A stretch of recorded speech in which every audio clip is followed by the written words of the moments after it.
times 7. Welcome, ladies and gentlemen, once again to the world of Cairne. Good evening. We are very excited to be here this evening, which we begin the next chapter of our story, Island of the Lost. I thought that was a good working title. But yeah, we're all here except for Wilhelm, who should be joining us shortly, and Uki won't be able to join us tonight, so we're going to be ghosting Uki along, which last time we ghosted Uki along, she murdered like 5 people, so we'll see what happens. Ah, yes, a chip off the old block. Chip off the old I'm block. so proud. That Hyperstedian magic. And tonight we're also joined by a new arrival, the deadliest teacup you'll ever meet. Would you like to say hi?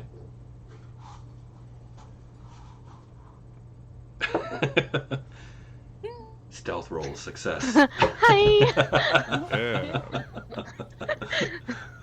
Welcome, everybody. Welcome. So, when we last left off, the Orti had surfaced from deep beneath Nether's Deep.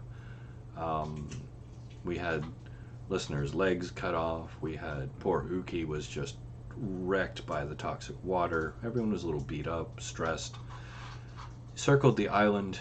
You got a good view of the borders and the volcanic mountains that lay therein, some ruins along the lands that you could see. Made your way all the way around to the southern coast, where you parked the Orti just off the beach itself. Volcanic sands making the mobility aspects of your craft a little difficult. Took the dinghy in, set up camp, and took about a week for everyone to heal and take care of some off-screen stuff. Erebus and Slutra decided together that they were going to make their own way, took one of the dinghies and set off into the waters, hopefully to find something better for the two of them. Who knows? Maybe it'll be a strange romantic love story. Maybe they'll kill each other out on the open sea. Who knows? They were unique individuals. So, as we begin, a week has passed. Healing has occurred. Listener's back up on his feet. Uki is as well with a slight limp. And you guys are at your camp. Would you like to see your camp? Sure. Let's have a look at our camp. Master Mist just jumped up into the... there we go. How did I get down there? I have no idea. I don't know. Magic. So there you go. The campsite. Nice. From where the water, kind of brought your dinghy ashore. I thought I'd give you guys a nice little visual there. So we didn't take the Orti onto land? The Orti could not make it directly onto land. Oh. It's not far, don't worry. It's not far at all here. If you would like to see. Just thinking because of the little legs, it might get her up there, but alright. There you go. This is your campsite. Oh. You can see the Orti if you look north. Right. It's not far. Yeah, the lore, because you weren't here, like the lore was the sand was too loose because it was all the volcanic sand, so the Orti couldn't get a good grip effectively. Yeah, we definitely don't want the Orti to get stuck,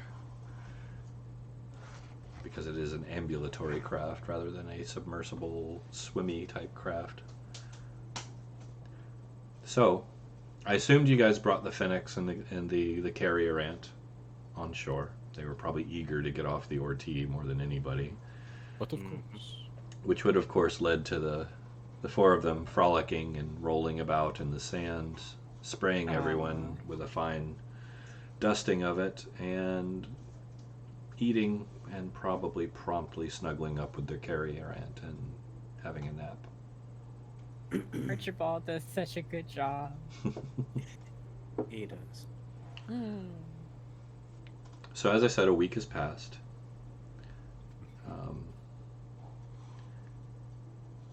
Is there anything anyone needs to do pressingly here at the campsite? There were a few things that I wanted to do, like just while we were taking the week that we were gonna have Of course. to do things.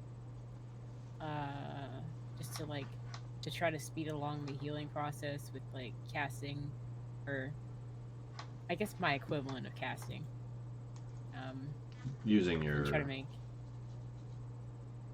yeah. Well, using my, between the two of you, like the healing process is fine.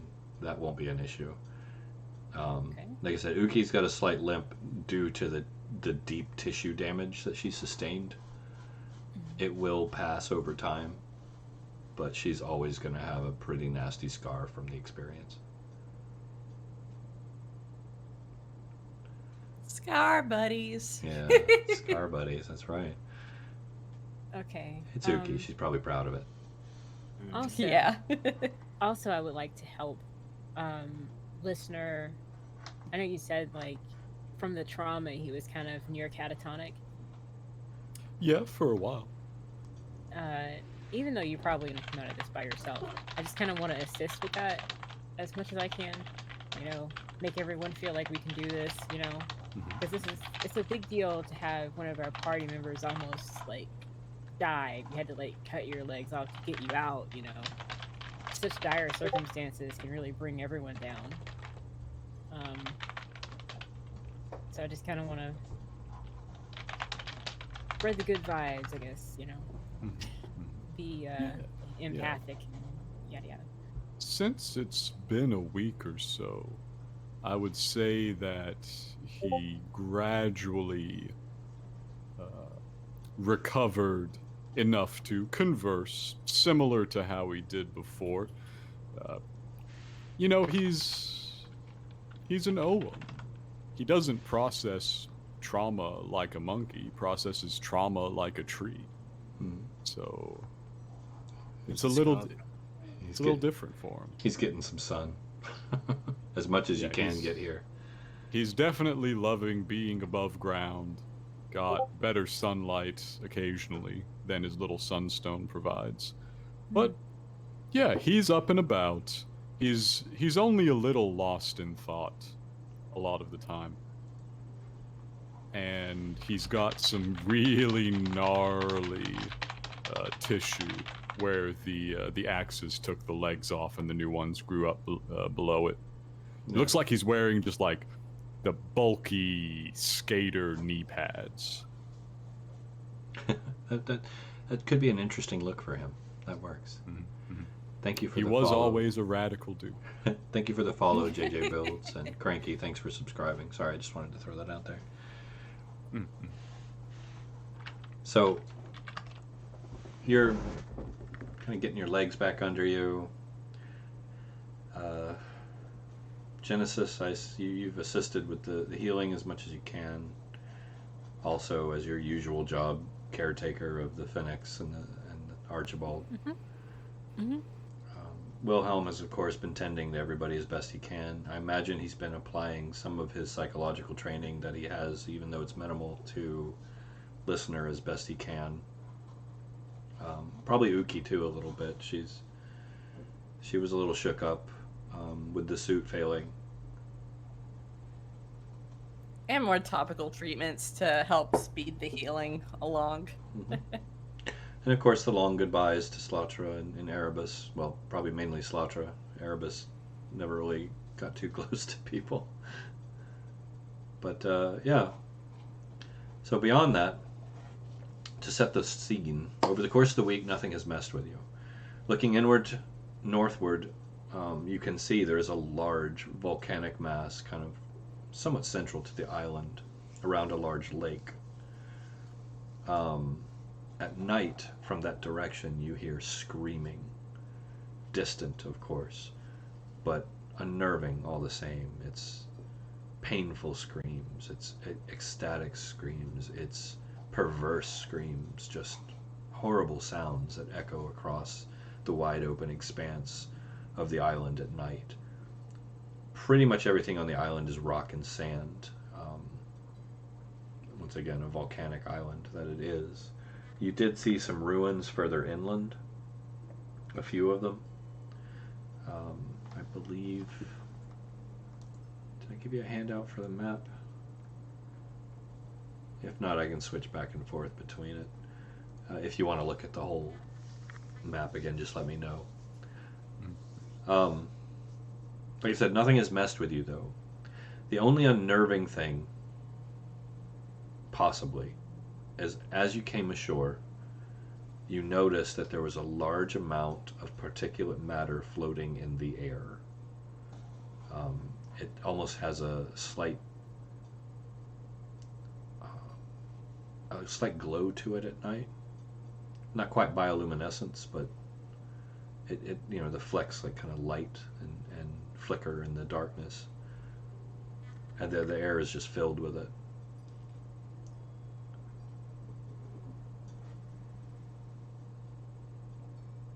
Is there a way to sort of engineer some masks for us to avoid inhaling these particulates?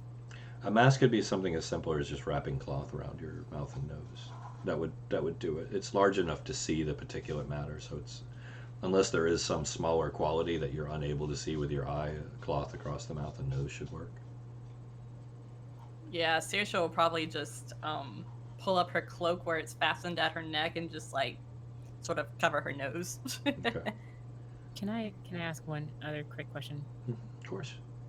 I know I had asked about like doing, if listener wanted to, which this is a long shot, I guess, with everything that you're going through mentally that we're trying to work past. Did you want to try to do the brain meld thing? Ooh, that's such a lovely question. I think that he's been hesitant to do that for the past week, at the very least. Understandable, considering what he's gone through. Yes. He may still wish to do so in the future, but for at least the week, he's not been up to it. That's fair. So we didn't do that then. No, not in the off-screen time. No. Fair. And that is fair. That is fair. Nose and mouth, of course.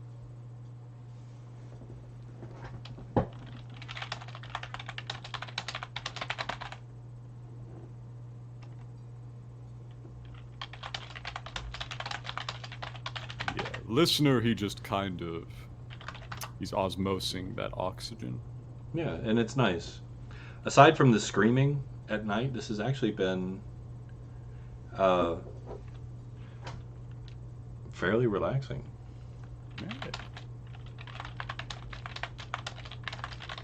Yeah, and Saoirse will be finding that screaming very disconcerting. At least the first night, she would have like sat down and talked to Genesis about it. It is unnerving. It is very unnerving. I will say there's no spiritual activity on this side of the island that you can see, listener, by the way. Oh, that's especially interesting. I suppose I should note, sort of in keeping with the super secret plans that I have messaged you, listener would have been going back and forth to the Orti, actually. Okay. And playing host to the engineer there relatively often. Okay. Kind of a budding friendship with the Spectre. Yes, yes. Okay. He would actually entertain you at this point. He's not the greatest conversationalist in the world, but something tells me that's really not what listeners worried about. Yeah. If conversational ability was a prerequisite here, listener would be right out. So, we are at day 7. A week has passed. Evening is falling. We are going from the dusk of daylight to the pitch black of evening. assume you do generally keep the fires burning at night. Oh, got Yeah. got. um, so as we begin evening 7, is anyone doing anything to prepare for the closing dark? Probably establishing a watch order, right? Because we don't want to just leave ourselves out here. Mm-hmm. Okay. Yeah, that's pretty normal.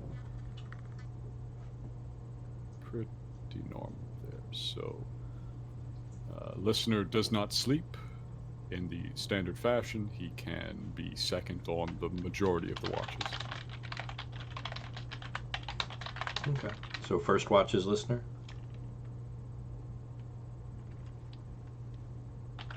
House is happy to take second. Okay. First watch it is.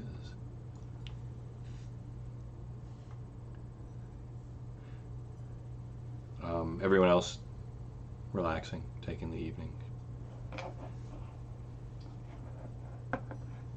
Yeah. think I would take third watch just to break it up a little bit more. Okay. That works. So listener, give me a perception roll, please, Yes. as you're actively scanning the horizon. Okay. There you are, a 14. He's fairly attentive. Fairly. His mind is elsewhere, but his eyes certainly are facing the potential sources of danger. Okay. All right. So first hour passes. Nothing consequential. How long is your watch going to be? How many did we actually establish? Did we establish Three watches, yeah. Okay, in that case, it should probably be 3 hours. He's gonna still be up, but you know he'll be chilling. Okay.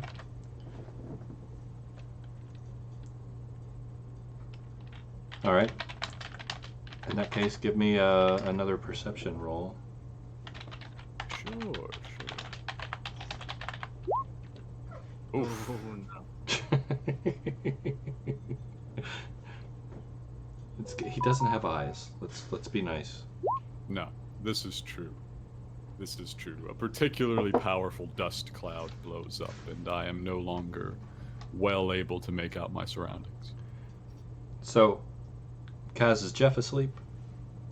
No. Is he up? Yeah. And technically, Kaz, even though he sleeps lightly, he's got alert and observant all the time kind of things. This is true. So, Kaz, give me a perception roll with your usual bonuses. 13. Okay. All right. So, Kaz, you are awakened from your slumber.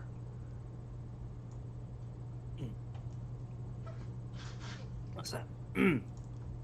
By this very, very faint sound of somebody behind your tent, kind of reaching underneath the canvas and feeling around. Little shadowy tendrils searching. Okay. Just checking my speed. 3. 1, 2, 3. Okay, well. Instantly, I'm awake, as is. Well, Jeff's awake anyway, but. Spring. 1, 2. I stand up and then dum, and then dum. Hello. So, a very bulky, flaming-haired, not true flame, just red-haired dwarf comes around one side. Are you brandishing a weapon? Not currently. Okay. So it comes around the side, peeks around, and kind of catches you in the act while on the other side, a very large void lizard, a mount spawned from the void itself, comes around the other side and starts eyeing you hungrily. What would you like to do? Oh yeah. You have dark vision, Kaz, so you can see her. You will recognize her as a Volristad. So So go ahead, Teacup, I'm sorry. What little of her face was showing. It's completely covered up in inky blackness. And she's gonna try to run away after squeaking in surprise. All right. Let's see. So, okay, so they've got you flanked pretty much. So you can disengage from one, but the other will probably still get a opportunity on you. Yeah. Okay. So which one do you want to disengage from? The void lizard or the dwarf? Get as far away from the lizard as possible. Okay. It's terrifying. Who does that? Good call. So here, we'll disengage you to here and then run, north? Kind of this way. All right. Let's do the whole grapple check then. You're gonna try and grapple her? Mm-hmm. Okay. Roll that grapple, please. Is that a touch attack or is it athletics or what? It is an athletics check Athletics. contested by her own athletics or acrobatics. Your choice. Okay. 17. So Teacup, would you like to contest? Oh my Oh, god. She is slippery. Oh yeah, the clothes are made out of fog stuff, so yeah. Would you like to describe your escape, Teacup? As the dwarf lunges for you. Her shadows expand, hiding the actual size of her form, and fingers grasp her through the inky blackness, and just not quite there. And she skitters away, Love it. grumbling about the lack of chocolate in the tent. In both tents. Both tents. Are you doing a full dash, like full movement? Yeah. Okay. Gonna go back around the tent, try to put a tent in between them, and Okay. You can never move your look back at the lizard ever again. You can move your token if you want to show Oh. me where you're going. Yeah. You should be able to. Right there.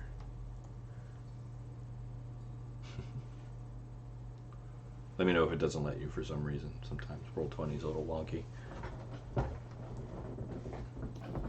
These are 5 feet, right? Yeah, 5 foot squares. Okay. Yeah, okay.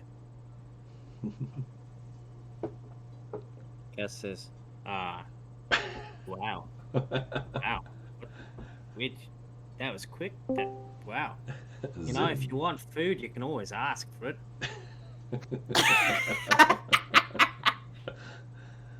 So, with Kaz's What booming was dwarven that? voice, the rest of Listeners only just arrived. the rest of the camp will start to stir. Because Kaz is very loud. Yeah. Sirsha's Not going wrong. to crawl out of her tent sleepily and be like, who is it that wants food? Welcome, Wilhelm. It's good to have you. Thank you. Good to be here. Right into the action. Come on in. So, would anyone like to do anything as you're awaking? Listener, Kaz, Jeff, of course, and I'm going to say even Wilhelm is kind of coming. Wilhelm will have caught a glimpse because he's right there of the Vorestad woman bolting away, grumbling about a lack of chocolate in the tents.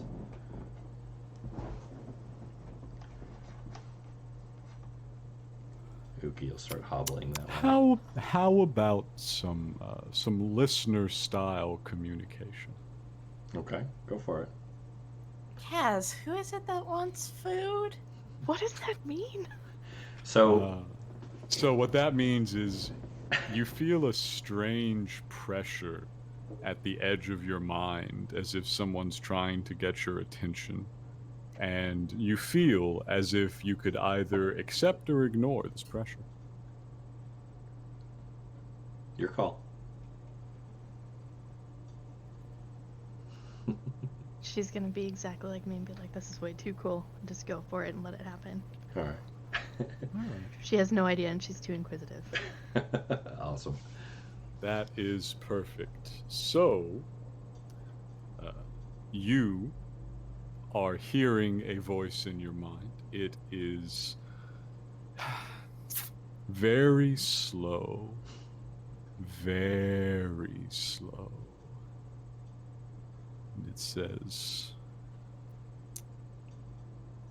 "We will not harm you. More likely than not. Why are you here?" And I should point out that this voice sounds like the leaves rustling. Yes. Just one tree's worth now. It used to be a bit louder. Lonely tree. Would you like to try to respond or just stand and marvel? Some people do. I think the first thing that she's gonna do is probably fall over in confusion for the sound of a voice in her head. Just trip on a rock. And sprawl out on the ground and freak out and start backing away and looking around for where this voice is coming from. Yeah. Probably getting a little bit of that feedback, so listener's just gonna make his 15-foot speed way over this way. At Genesis and Saoirse, and I believe Wilhelm too, you still have you have empathy awareness. Wilhelm? Yes, and Wilhelm is aware of everything now. Okay. So, yeah, the three of you are starting to get the sense of confusion, probably a touch of fear, but even stronger sense of curiosity coming from the newcomer. All right. So, what you I don't know actually... if Saoirse's even noticed the newcomer yet. She's still so sleepy. And desperation. Desperation For chocolate. for chocolate. So, you would actually have to make a perception roll to know if you see anything. Yeah, if you want to. Perception rolls are always optional. Yeah, I'll roll it for Saoirse because she's sleepy and she doesn't know what's going on, so she's gonna be looking around. Oh, I was saying to spot listener. Yeah, but you can. Oh. You can as well, Saoirse. You Yes, can. you can also know if you spotted listener. All right. So actually, Nobody spots listener. nobody spots listener. Wait. That's, I mean, Saoirse ain't even looking for listener. Yeah. yeah, no problem. Simon Gaz knows what's up. is obviously cheating. He's gamed the system. He's So does gamed Wilhelm. the system. Fed by the DM. Fed by the DM. Yeah. So, They got sharp eyes. They know what's up. So Saoirse, you that, don't actually see anything until he's right up on you, and then suddenly you're aware that like little patterns in the dust are actually the dust beating up against a nearly invisible, very tall creature that appears to be made mostly out of leaves. It is shaped like a man, a very large man. and Are we gonna say church? and mostly translucent. I was going to say, Saoirse, your roll does not see listener, but you do see the newcomer. Okay. Uki being Uki is actually going to make her way around here, and she's actually going to drop to one knee and ready her rifle, because it's Uki. She's not firing, she's just readying her rifle. She's getting a bead on the intruder. Prepare. Saoirse's going to walk up, put her hand on Uki's shoulders, and be like, Uki, it's okay. I don't think this person means any harm. Uki will look up at you and nod, but chamber around anyway.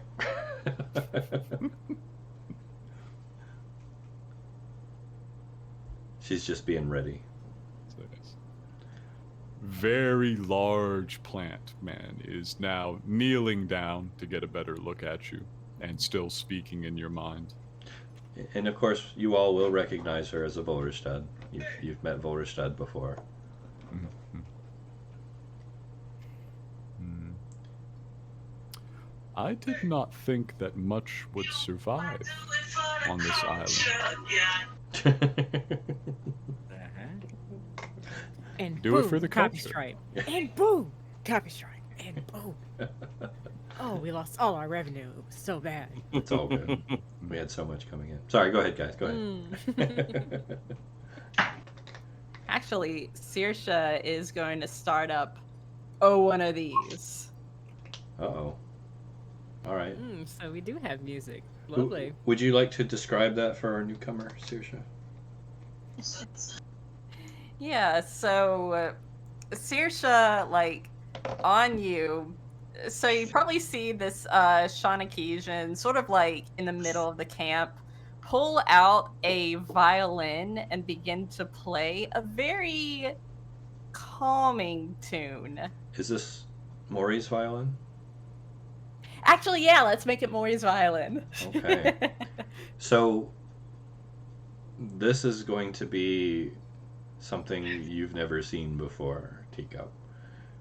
The Shanakesian woman pulls out a very old-looking violin, begins to play a soothing tune, one that takes you back to your childhood and your more comforting moments in your life, the things that you hold dear when you're alone and afraid. And as the music sways you into this mindset, images begin to dance around you of the caravan and children running around and playing with toys and the simple pleasures of life that you enjoyed traveling with your people as a youngster yourself. It's endearing, it's heartwarming, like standing next to a warm fire on a cold night. And in fact, you feel like you are. You can see it there before you. Everyone can. This lovely, calming scene unfolding before the newcomer. She can actually see this. Mm-hmm. Yeah. This But fiddle's she a little feels special. calm instead of like freaking out that all of a sudden she's been like thrust back in her childhood. She's like, oh my god, but I want it, and there could be chocolate in here. Awesome. So she's going to be somewhere stuck between panic for this figure that she can see him now, or Kind of, yeah. It's like an outline. He's translucent for the most part. The thing is that Saoirse dropped an airworm on her, so like, Yeah. calm and like warmth is the only emotion she's supposed to be Chill. feeling right now. Sweet. Yeah, yeah. all right, Make a I can wisdom do that. save. Yeah, She will be chill. you can resist it if you want. How's the weather out right now, Church? It's actually very calm. Thankfully, you know how storms are in this world, especially where you're at right now. That would be dangerous. So it's very calm. Is it hot here? Is it cold here? Ironically, it's cool but uncomfortably humid. Hey, that sounds like our city in winter. Exactly. Exactly. If it wasn't humid, it'd be lovely. Yeah, but we get 60 degrees Fahrenheit and feeling like you're walking through lukewarm pea soup in the sweater that you wore from in the morning where it was 43 degrees. Just Accurate. Yes. Very accurate. Come to sit by the fire. It is more pleasant. And then listeners walking off. And the moment he starts to move, you are no longer able to see him. I would like to approach. Okay. So yes, A very She's well-dressed... totally ready to follow, by the way. Okay. He's a very well-dressed man in a suit and top hat. He probably woke up looking that way. Perfectly manicured facial hair. Very pale, dark hair. Piercing eyes. Hello, my name is Wilhelm. What's your name? Just gonna look at him and just kind of assess his figure and all of his attire. Look back to the tent, look back to him, look back to the tent, look back to him. Calm. No confusion or anything as to why he doesn't have chocolate in his tent, regardless of how well dressed he is. Actually, I pull out a piece of chocolate. Wilhelm has pocket candy because he is a doctor. He is a doctor. So She is totally going to give him whatever he And wants for chocolate. has medicinal value. It is great for morale. so That's right. Yeah. I have to do this real quick. Teacup, if you would. No, you would pick this out. The man who's talking to you right now, as kind as he is, and despite the fact he has chocolate, is a Becklerite. Your people don't necessarily have a hatred for the Becklerite, but you're not real trusting. You are very, very, very calm right now, though. Yeah, she feels really chill. Nothing could go wrong. And it's chocolate. She's going That's to Shonakesian magic. offer her name. Go ahead. My name is Evelyn, Evelyn, and I came in search of chocolate you are to your camp. well. You are more than welcome to have a piece. I find they help soothe people. As listener has, whatever listener has, if you would care to join us by the campfire. The animals are Knowing- getting curious. Knowing that she might be poisoned, she calmly declines the chocolate and makes space around the man, and then sees the ant coming in her direction and goes the opposite way to try and get as far away from this giant ant as possible. Calmly. Because she's afraid of ants. Awesome. Yeah, you go ahead and move your... We're in free action, so you can move your token as you need. The Phoenix are very curious about you. They're moving around. I pat the Phoenix as they go past. Also avoiding the giant lizard. This night is Yeah, you wanna not stay going how away she from thought it that was one. going to go. Alright. So, Uki will relax and shoulder her rifle, but stay close to Saoirse. You make your way to the fire. Yes. Okay. And you guys are still in free time, so feel free to interact. Yes. You still can't really see, listener, unless you make another and better perception roll, but he's poking the fire with a stick, so... She's totally going to try and figure out why the fire is flickering and these random embers are poking up from seemingly nothing. I should point out, too, just for flavor, this is a coal fire. Yes. Why It the is coal not is moving. normal wood. Yeah, wood is extremely rare, so this is actually a coal fire. Black smoke. So you did not accept the chocolate? No, you Okay. could be trying to kill her. Fair. Kaz will take one. Okay.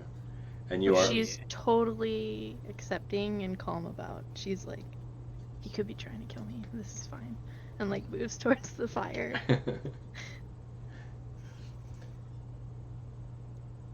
So Saoirse eats a piece and then goes back to bed. I love this violin. That's a very special item. Oh yeah. So the fire is warm, it's pleasant. So far, everyone has been very kind. The Finnics finally make their way and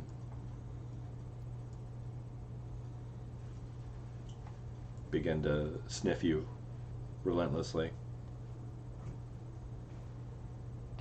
The new person that's not trying to kill them for a change. Unless Genesis is doing anything to stop them.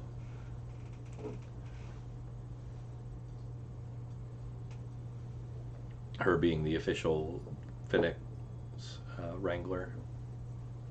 And considering Genesis was so like, did you let them lick you? Like back on the Orty, she probably is like calling the Finnics over, like being like, down boys, down boys, down boys and girls. Oh yeah. No, don't sniff there. No. No, bad. No, don't jump up all on the new person. Don't lick their face. No, Oh, yeah. bad foxes. But You really. it is a fox big enough to ride. You probably don't want it jumping on you. They Oh. aren't the gonna most sanitized. You should probably keep that away from your face. So, if nobody calls them off, they'll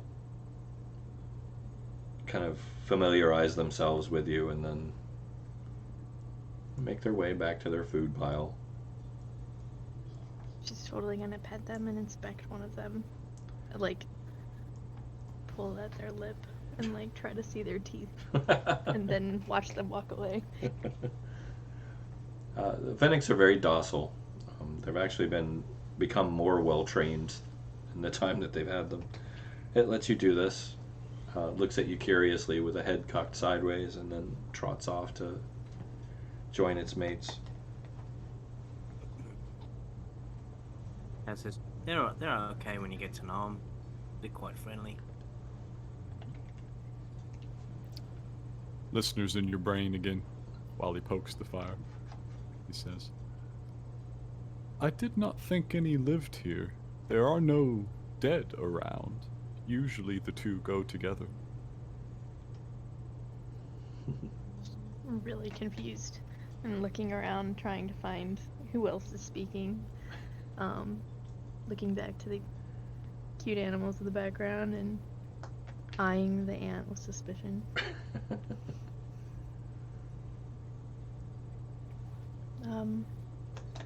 I don't live here. I can't seem to find a way to leave. Nor get what I want. What brought you here? I am on a quest. There is a relic, and I need to find it, and I can't get it. Can't get to it. I think we know that feeling well.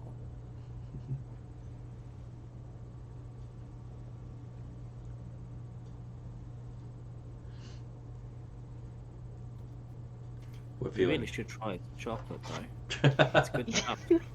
It is good stuff. As he bites another piece of chocolate. Watches him eat the chocolate and starts to second guess her decisions, including the ones that brought her here, alone to the island. She's a little twitchy, a little weird. The shadows just kind of like shiver over her and occasionally like start to ebb away to show her face as she gets a little comfortable. I should point out, right about this time, the screaming is beginning. The distant screams to the north in the direction of the volcano.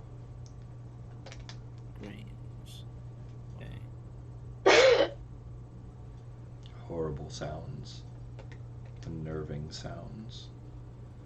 And we've been here a week, right? Have we heard this before? Every night.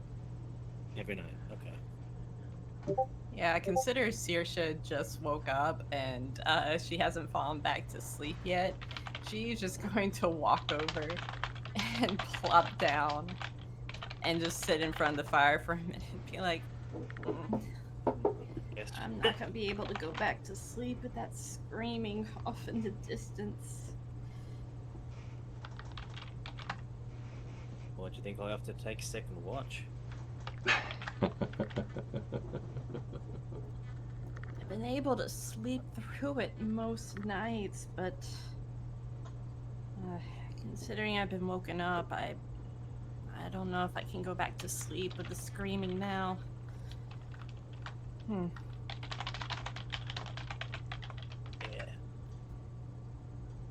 Well, I just don't sleep most of the time. It's totally fine. You get used to it. Really. Yes, Sometimes. you do. It's totally normal. Says the person who actually doesn't need to sleep. Looking at you, listener. Still looking for the owner of the voice.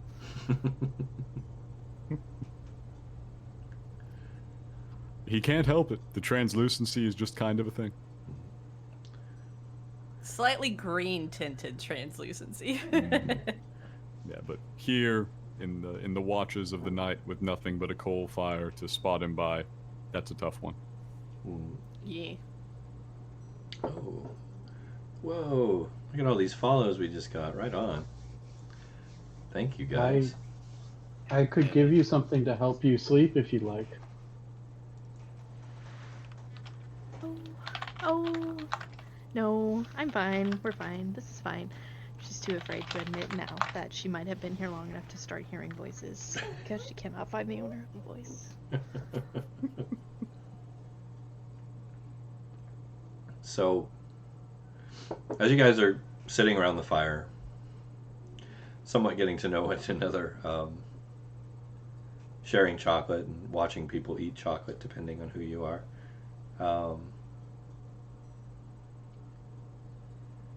Tonight, for some reason, the screams seem to be getting a little louder.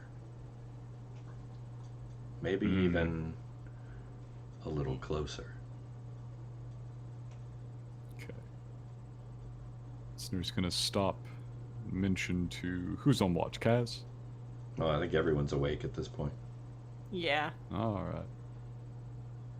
He's gonna walk past and say Yeah. to Kaz, Yeah, just about now.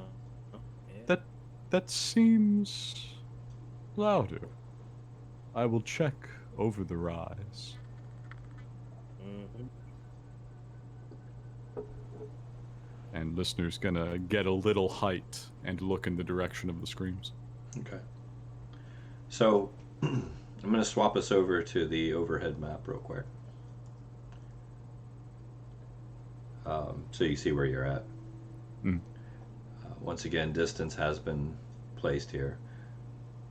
The closest rise is 1.7 miles, give or take.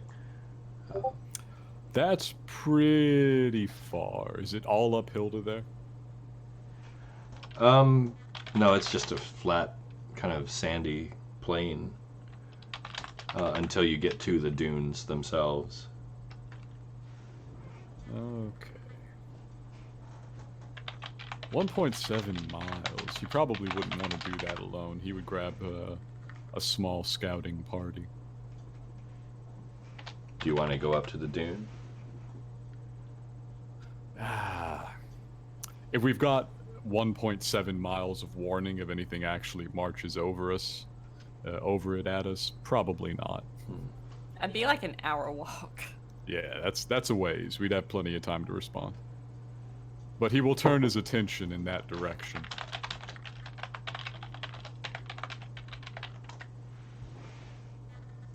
Okay. Be looking off towards the screams. By this time, it is, of course, pitch black. Night has officially fallen. There are no stars, aside from the occasional part in the clouds where you'll see maybe a brief glimpse of the sky, maybe a brief glimpse of, Rokana's skull floating past. Um, it's just super dark aside from the lights of your fire and the strange glimmering of the particulate matter in the air. Genesis, are you with us? Mm-hmm. I need you to make a roll for the carrier ant. Can you do that? Words I never thought you'd say. Okay, what's he doing? I need you to make a Constitution save. Uh-oh. And actually, I'd like Saoirse to do something as well. What's up?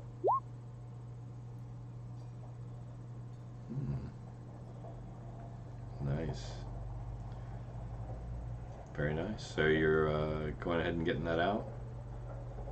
Yeah, just so she can, like, see if she can see anything through the pitch blackness. Okay. That's fine. I will say this. Those of you who are empathically aware are getting the sense from the ant that it is losing its will. Like it just, this almost sense of despair, which is really weird to come from an insect. The ant, if you're watching, will actually just lay down Uh-oh. completely and stop moving.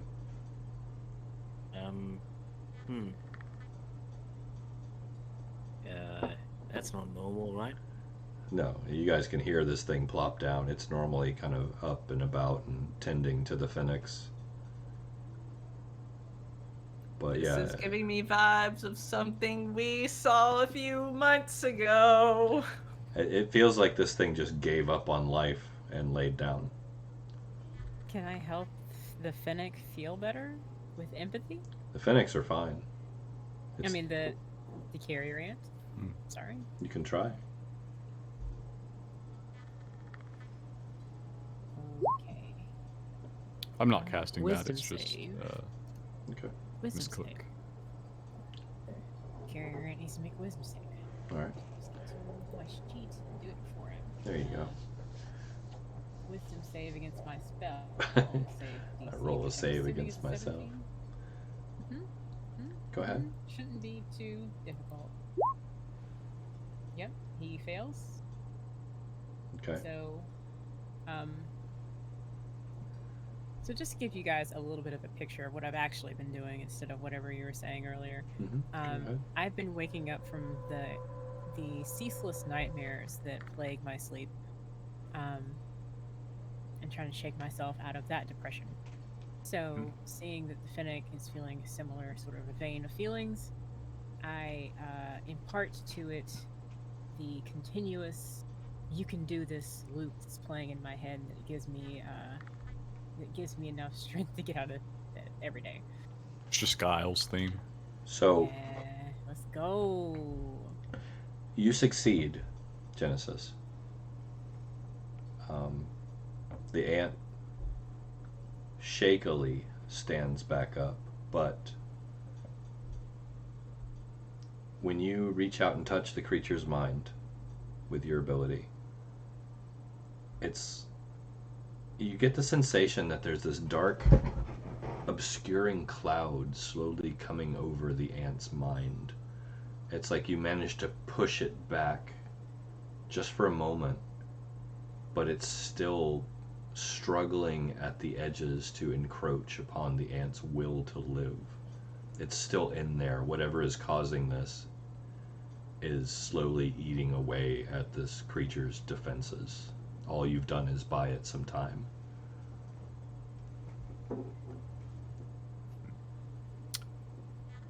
That's not good. I relay this information telepathically to listener. Okay. On further inspection of my own spell text, I actually do cast Green Sight. Okay. So you blast out green sight, Yes. which of course lights up your head a little bit. Yeah, actually, in fact, I think I've been informed that somebody's an Arcanist, isn't that right? I have no idea what you're talking Somebody might actually recognize magic being cast. Is that true? It depends. If anyone would care to make an Arcana roll, they might. Okay. Well, of course we're gonna. Yes, they do. Oh yeah. Hey. Oh yeah. Yeah. All right. That's beautiful. No big So, deal. you could barely see listener before the planted man, but you see something a little more recognizable. There's a grimoire floating that he is holding. He opens it briefly, waves the other hand about, and he definitely cast Greensight.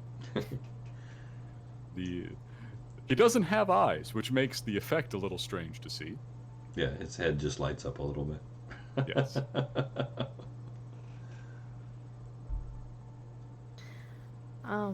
My character, she's trying to like look at the ant, and she recognizes kind of similarities, something familiar going on with the ant, and she watches what's happening and sees it stand up, and she's shocked, and she looks back to see everybody's reaction, and all of a sudden she sees listeners' head light up, like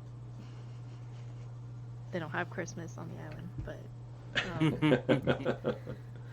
it's green. Green. And she now is convinced that she's absolutely nuts and is looking for everybody's reaction, and she recognizes that maybe not this spell in particular, but she knows enough, and is probably actually a little relieved that she may not be completely alone in her abilities Very good. in this company. I mean, the Shawneesian effectively cast magic on you earlier. Oh yeah. Yep. You're in good company. She thought the music was super pretty. She loved it. Was really confused how she wasn't panicking at the sight of an ant, which she's terrified of. Yeah, the images were real. So, I love it. so you obviously you recognize magic being cast. Listener, you don't see anything.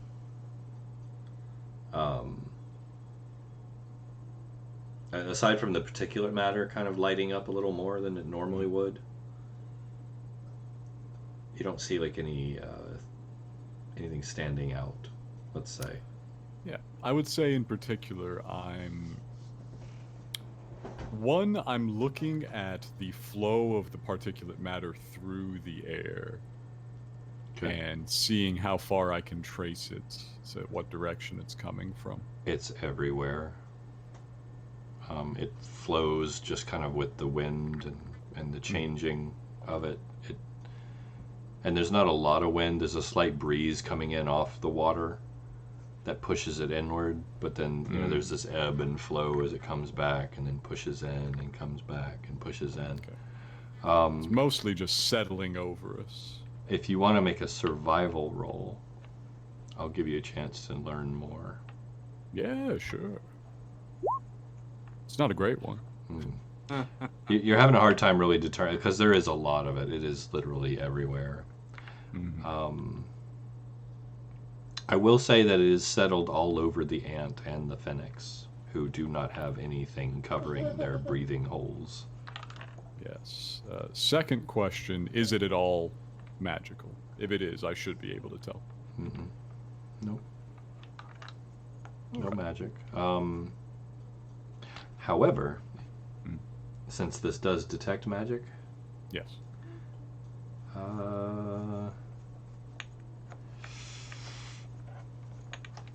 I'll have to check this here. I haven't used this yet, actually, live in game. We're about to pull out a new ability, ladies and gentlemen. Oh. Oh, goodness, wrong thing. So, there's what I was looking for. You're scanning about the place. Dun dun dun. Looking at your surrounding areas, your party members. What is your spellcasting DC there, Evelyn? That is a hell of a question. Oh no, Evelyn. What's Evelyn's spellcasting DC? Sorry. Oh. Should be on your spell page. 16. 16. Okay. Make a perception roll for me, listener. Gotcha. Mm-hmm. Oh, nice. Even though you feel like the field of it has been dampened, Evelyn's carrying. Oh. She's got some magic on her. You can see it. It's just seeping out from between the seams. Every now and then the shadows will wisp over and kind of open an area of skin or something as they fluctuate about her, and you'll see that little tiny hint, a little glow of something arcane obscured beneath the clouds of shadow. Listener will be distracted a moment. Look at Evelyn. Look down at his own grimoire for comparison. Look back. Grimoire. Evelyn.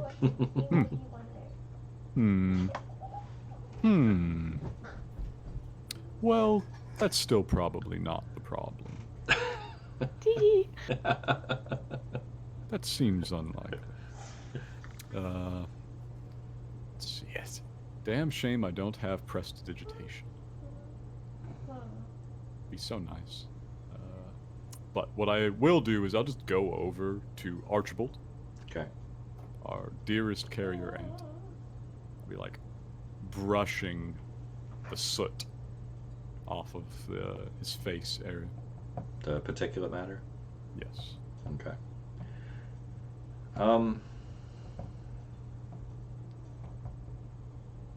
Some of it comes away. Mm. Some of it is burrowed into his carapace.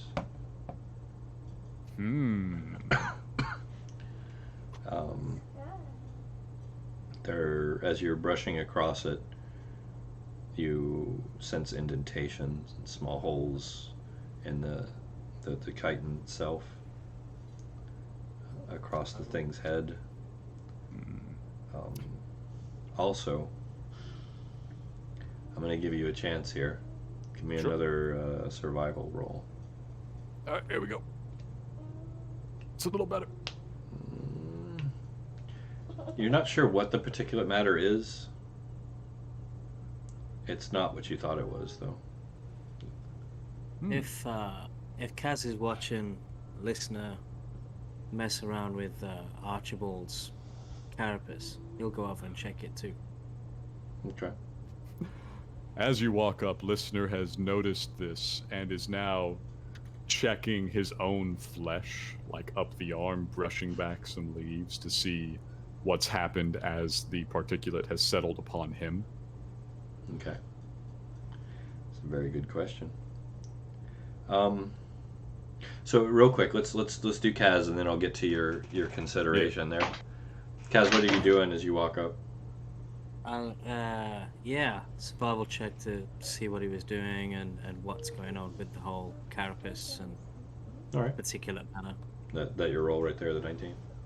Yeah. All right.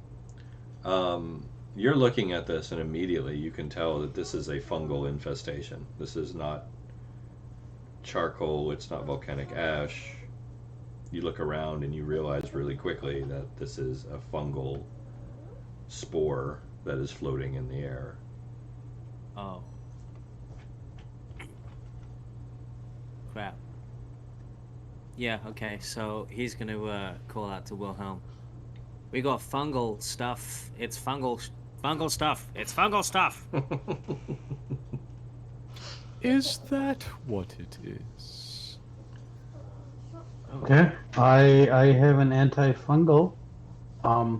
Let us retreat to safety. I can see about mixing up batches. Where is safety? Tell me where you're going. How far are we from the RT? Not far. Here, I'll show you again. Yeah, you weren't here when I told you guys that, so here. Gotta load up on the dinghy.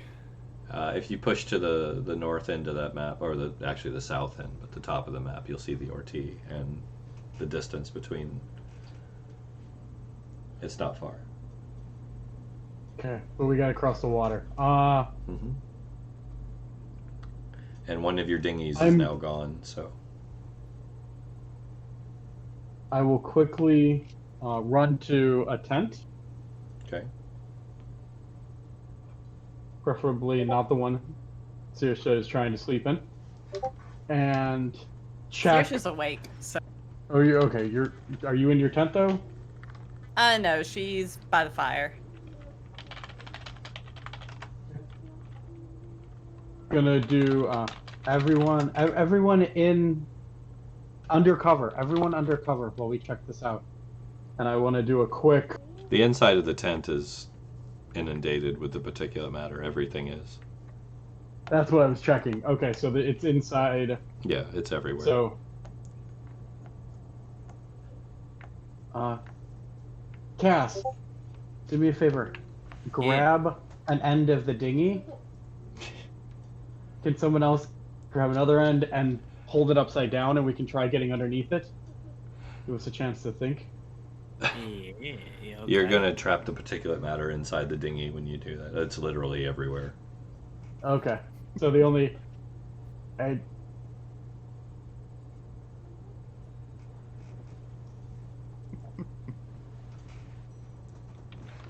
think he cut Alright, out there.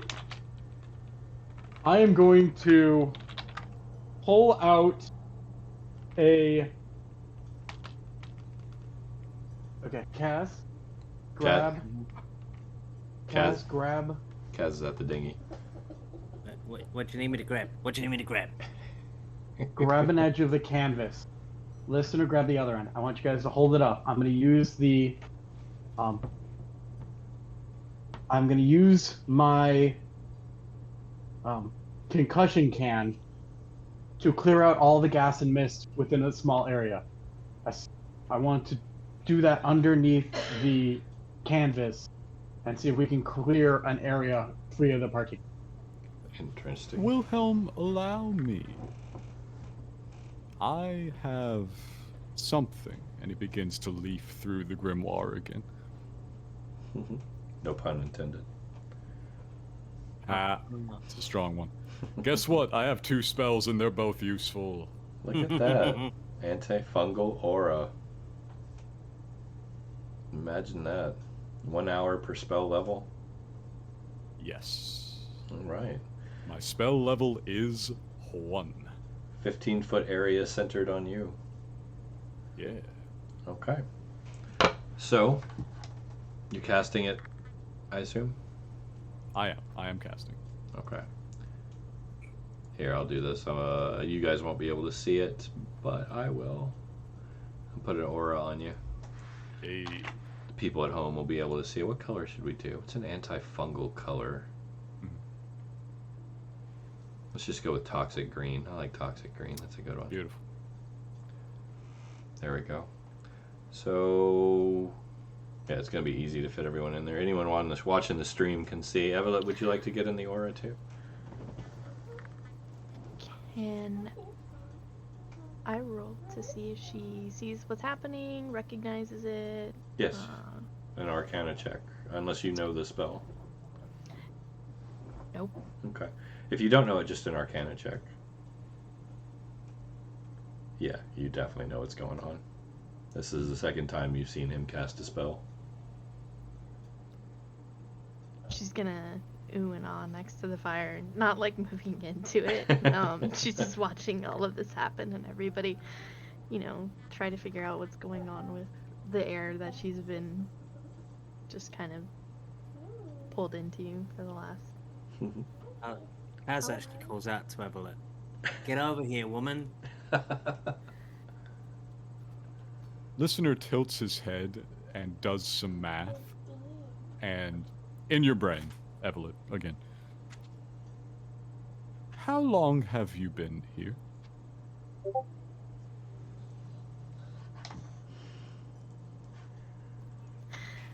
Let's see. So she, with her Her nose and her mouth are covered up by this like shadowy. It's not like a cloth, but that's what she's hoping it will look like as she makes it up in her mind and is trying to cover. She is going to head into their bubble, and Here, this will put you right at the edge of it. There you go. yeah, and she's gonna count on her fingers, think about it, look up to the sky, see if she can.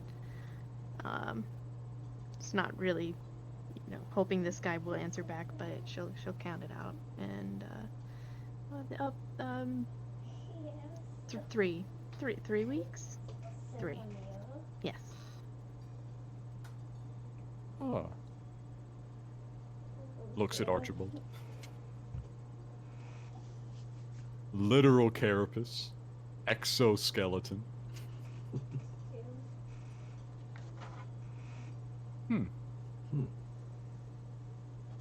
Yeah, I don't have a separate sheet for him. He just has my Constitution modifier, so he might have done better with all that armoring and stuff. But No, it's all right. You're fine. sorry. You're fine. How's he looking now? Because this should have obliterated all of the fungal matter in the zone. It is an antifungal aura.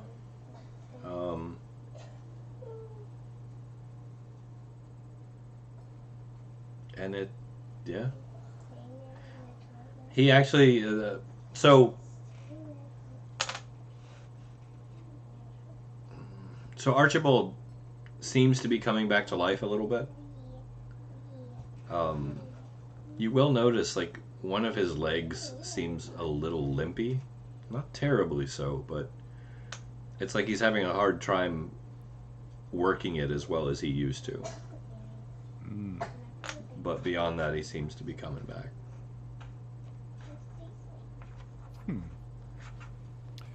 Wilhelm, this will protect us for a brief while, but it is not indefinite, according to the notes of the previous owner. What was your plan? My plan was to get everyone tested, check everyone out. I have through my studies of funguses, I've actually learned how to create a antifungal. I was going to almost create a paste or salve of it to treat people's exposed skins and see how long. The problem is I don't know how long that would last. Are you trying to get people back aboard the RT? Yes, to get someone to get an idea, and then use that to get people above the RT, and then decide, and then perhaps I would go out with maybe one other person, me using my sanitation suit.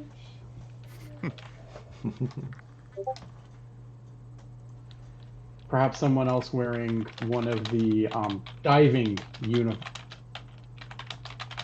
enclosed suits. But also, once we were out of the effects, we can see if there are any effects. We can figure out more. So, to speed things along, getting everybody aboard the RT won't be an issue. If that is the goal. The only ones that are in danger, because we did actually have the discussion earlier that masks were provided as soon as the particulate matter was seen, right? Master Ness brought that up. Covered her nose and mouth immediately. Saoirse covered herself, yeah. Like, so that was brought up right off the bat. The only people that have been exposed were Jeff, the Phoenix, and the Carrier Ant. And technically me. And technically Listener as well, because Listener doesn't breathe the same. So if we want to just move aboard the RT, I will let that happen without rolls. It is very close. The waters here aren't choppy or anything dangerous. So ferrying people over won't be an issue, especially with listener having the antifungal aura activated. So, if you guys want, we'll go ahead and switch over to the Orti. Can I ask one quick question about Evelyn? Or Evelyn? I don't mind. It's up to her. This individual has been here for a few weeks. Did they have obviously the same coverings that we had? Are you asking Evelyn? I would need to, wouldn't I? Mm-hmm. You gonna be all right? Yep. So she's like asking how she's been able to breathe this entire time, or not, or if she's been affected, or. Yeah. Yeah. What coverings have you been using this time that you've spent on this in this place? She's going to kind of nervously, but since they're in their like bubble of safety essentially, and sees that she recognized at least the casting for what it was, and was urged to get inside. She's gonna lower the shadows around her nose and her mouth, and then just kind of let them slowly creep back up, and just be like, it's been a long 3 weeks.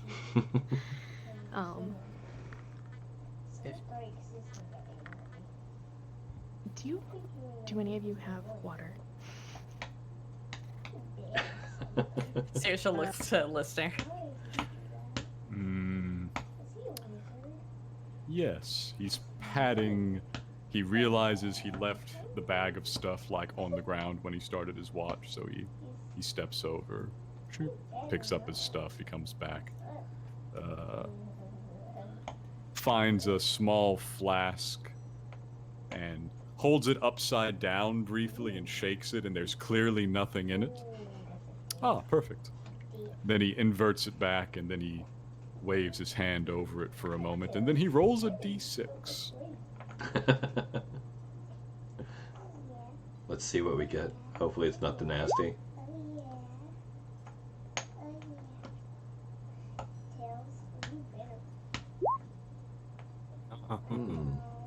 Not the tastiest.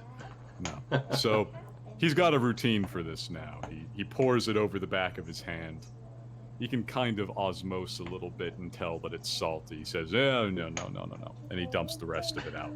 And then he waves his hand again. It only takes, One a few round. seconds, 6 seconds 6 or so. seconds. Vlad is super confused as to why magic is happening instead of water. And he gets a little bit more, then he pours a little bit. He says, that's better. And then he hands you the flask. You are She's handed gonna the look at flask. that flask super suspiciously. Probably sniff it. Maybe pour it over the back of her own hand and lick it. Tastes like pure water. She's going to guzzle it. And in the meantime, between gulps with water pouring down her shadowed figure, thank them. Thank you. I did not want to go back there again. Especially not at the night, and I was so thirsty. There's a terrible lack of water about these lands, or at least water that's any good for you.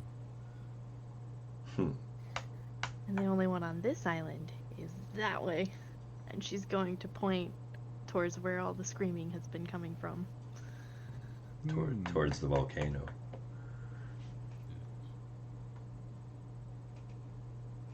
Perhaps later. No, now we're going to the volcano. But yeah, that's Here we go. that is the full depth of listeners' bag of tricks. Wow, very glad I multi-classed Arcanist. Yeah, you have that one level. It's all it takes sometimes, So, now I will say, if you guys want to go aboard the RT, you will, because of, the systems within the RT, you will be safe from the particulate matter, if that is the goal. You have an airlock to get in, Is that the goal? I think that is the established goal. Okay. My goal is to figure out what is going on So you want to get And your I out. think, yeah, just get everyone out of it and then determine That's how bad it is. Evelyn, are you going with them? You can see the very large submersible craft right off She the is so coast. excited about it.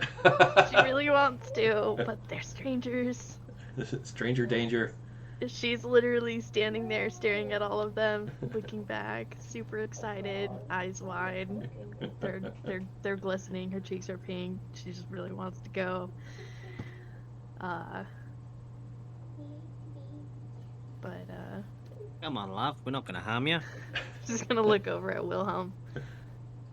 And then look at listener and just be like, oh, how do I feel about this? The ant. Stare at it for a long while. This is incredible. You have selected at least the 3 least harmful people in the party. In terms of least. danger to others, we range somewhere from 0 to negative. She's smart, but she's not wise. This is I'm fair. the negative. That's He fair. is the negative. He is the negative. I don't- saved someone who tried to kill themselves. Yes. I'm Did not sure someone listener say- has ever landed an attack roll. Did someone say not dangerous? You are very dangerous. You hush. Genesis is the exception. Well, we got Uki as well. Can't forget Uki. I just wanted to ask because I finished cleaning my knives. I just Yes, wanted to double check that we talking about me or. You very distinctly become suspicious of the literal non-combatants. So, Evelyn, Alright. will you trust them enough to board the Orty? Get on the dinghy. She's gonna follow the chocolate. This is fair. Once she has deemed it safe. That's what I would do. Yeah, because she's also hungry. And, you know, there actually might be, like, time to sleep. Oh, you are in for a treat then. So, I'm going to move us to the Orty if everyone is okay. Yeah. To the Orty we Yeah. go. Let's bring Evelyn aboard, shall we? And we've got some people to remove from the map. Yeah, I'll get them too. There we go. If they're still allowed free movement, she will immediately start scampering around and looking at everything. You are on the bridge currently. And I will remove those who are no longer with us. It's just the 2 though, so that's easy. Rip. Hey, they're still Or alive. Not rip. They're still not alive. rip. They didn't die. I'm sorry. So yeah, you guys have free movement. 3 levels are available here. Evelyn, you're on the bridge with Genesis currently. Yes. 2 things that listener did. One was as we got inside, he stopped off to say hey to our engineer spirit. Say, there's a bit of a fungus out, so we've decided to come back in. There's a fungus among us. Somebody had to say it. Mhm. Somebody had to say Yep. it.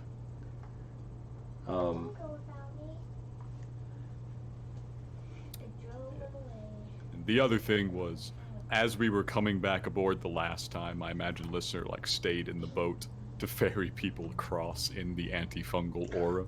Oh. Damn. Yep, I was thinking. That is some But- timing, ladies and gentlemen. As we come back in the last time, listener shuts it off and just scoops up a little sample of the gunk from the hull of the Orty for Wilhelm. Nice. And as you enter the airlock, last person on the surface of the Orty, the wind kicks up, and you hear the first peal of thunder in the distance as a storm approaches. The waves become choppy, and you know you've made the right decision, because storms out here are lethal. Yes. So you guys are aboard the Orty. Once again, you have free movement. Evelyn, you're welcome to go down to the lower levels and explore around. Yeah, Saoirse's going to go into one of the rooms with all the hammocks and just crawl into the hammock she's been sleeping in on the Orty and just get some shut-eye. Fair. Very safe place to sleep as far as places go.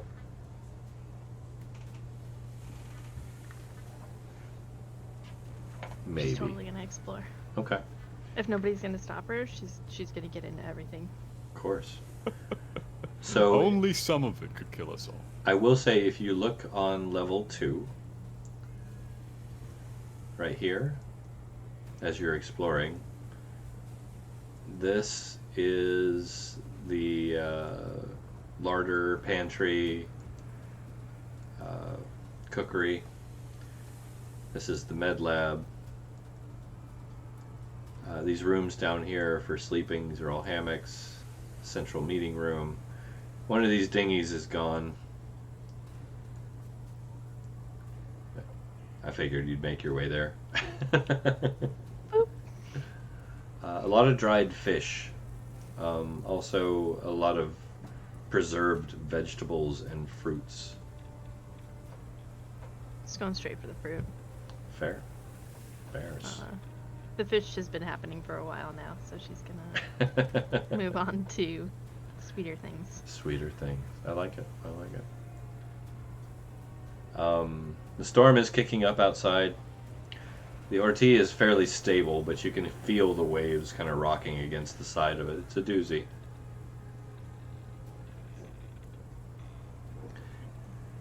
Anybody else doing anything particular?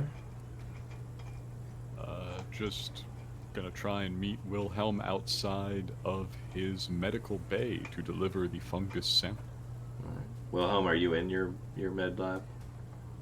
I will head there. I was down in my sanitation room because, like I said, I am going to build one right by the dock All right. because we seem to need it.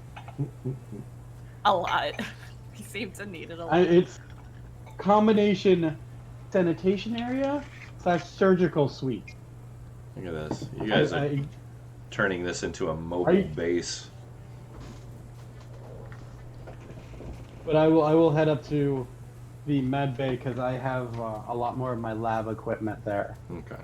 So you're going to start working on the antifungal, or to determine what it is? I'd like to see if I can determine what it is. Okay. You've got a nice little sample of it that listener has scooped up into a cloth. It's very smart. So tell me, what skills are you using, Wilhelm? Well, I know you have I've already myconology determined. at this point, right? Yes. Okay. I do. So myconology will be a big one. I'm also going to be using my everything is plants. We may need to rethink that. From my apothecary subclass, which gives me training with nature and survival. Okay. So give me a nature roll as you begin to test the fungal spores and try to determine what it is you found. Not your best. No. Not your best. You're stumped. You're not familiar with this particular type of fungus.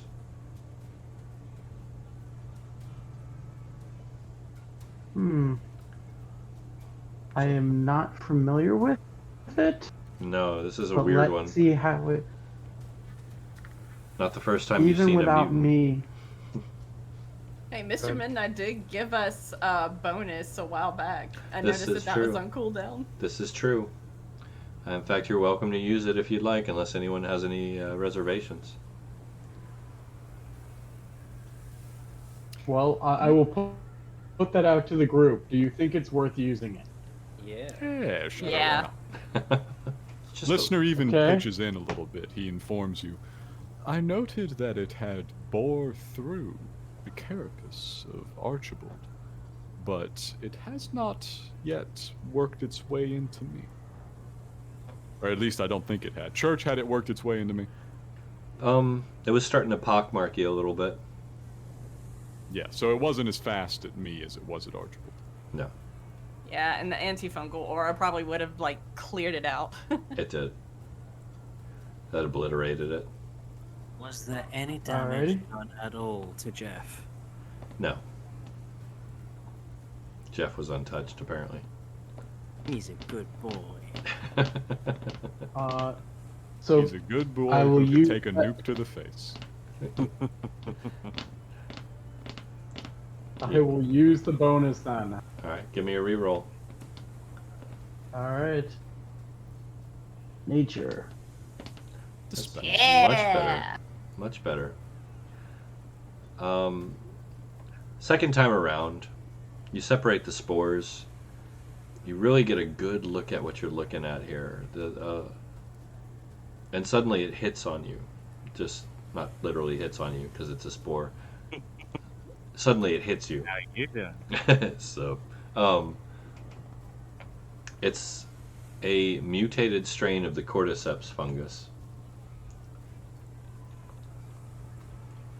which, if you're unfamiliar, is famous for turning ants into zombies.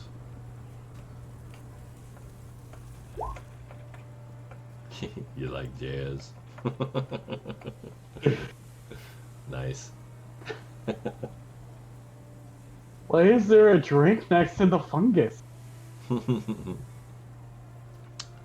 But yes, cordyceps is famous for turning ants into docile zombies that climb up into a sunny area where the spores will attach to their brain, seizing control, and then burst through their heads to reach the sun, or sunlight, which would explain why it affected Archibald the first. Mhm.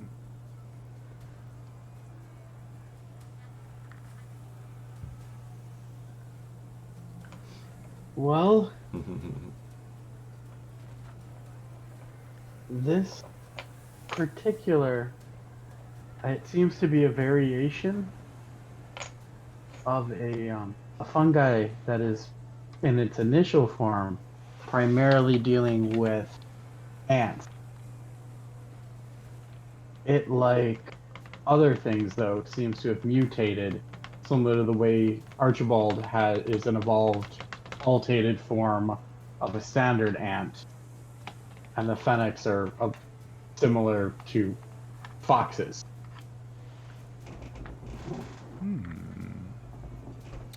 This particular plant in ants enters and starts affecting the brain, causing a zombified state, if you're familiar with the term. I believe we have seen many. They've never seen a zombie. What are you talking about? We've also never heard the cranberries. Oh, well, that's fair. This is fair. So, Genesis, are you actually up in the bridge? I am. Could you give me a perception check, please? Oh no. Oh, yeah. 19! Oh yeah! Mhm. So, Genesis, as they're down here working on this, you're looking about stalwart, noble, perceptive, up there in the bubble bridge, which has become a second home to you as in recent events.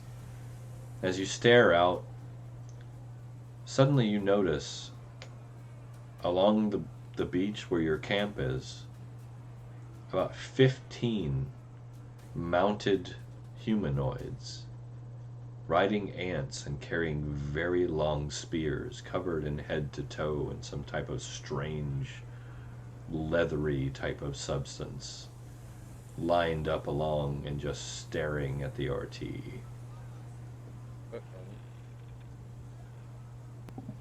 Well, we have an intercom system, and so do I. So I'm just gonna. Hello?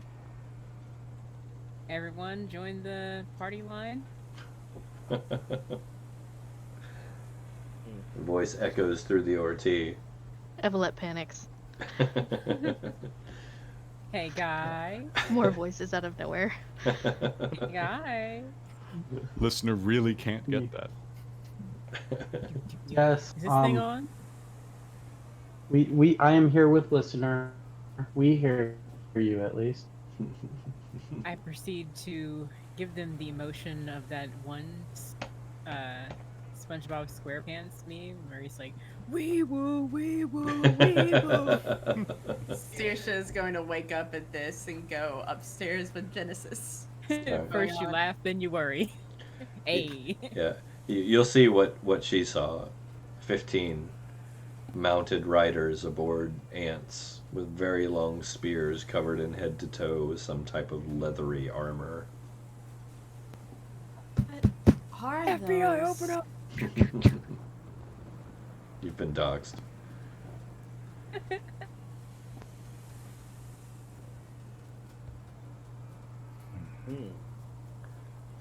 At least they Good. don't have any way to get Me across too. to us, but what even are they? Are we high enough out of the water that the second level porthole can see out? It's about halfway, so yeah. Can we spot them from here? If you look out, yeah, now that they've been pointed out, you can see them between the lightning flashes. As you're watching, in fact, a number of them, probably about half of them, begin to dismount. And they look like they're doing something.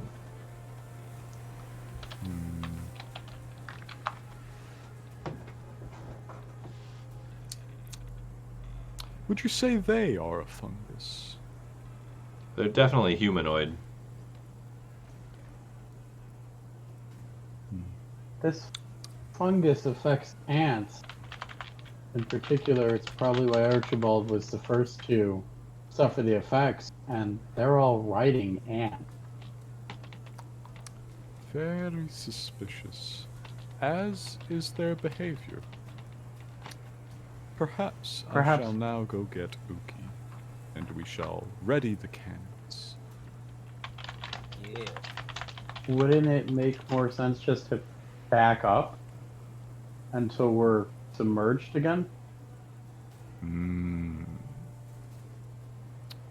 Perhaps.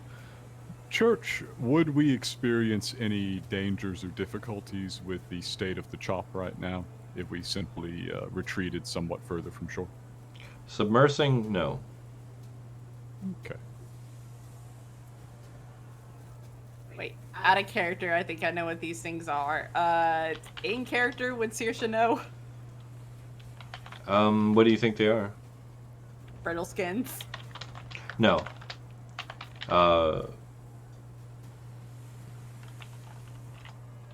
No, they are not brittle skins. They're definitely more man-sized, more humanoid-sized. This is the special secret sauce that he hasn't added to the source book yet. Mm-hmm. Okay. These are what myconids evolved into. Well, that would be more closer to the brittle skins, really. Yeah, They just there's a so reason happen why I to all guessed be them. named Ginkgo. They're Oh, all that named would Ginkgo. So, yeah, listener is then going to go and round up Kaz and Uki both.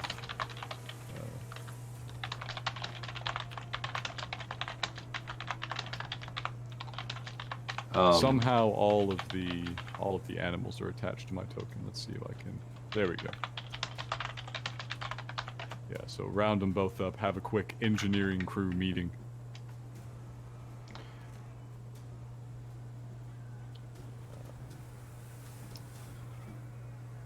We may need to fire up the engine or prepare the cannons, or both.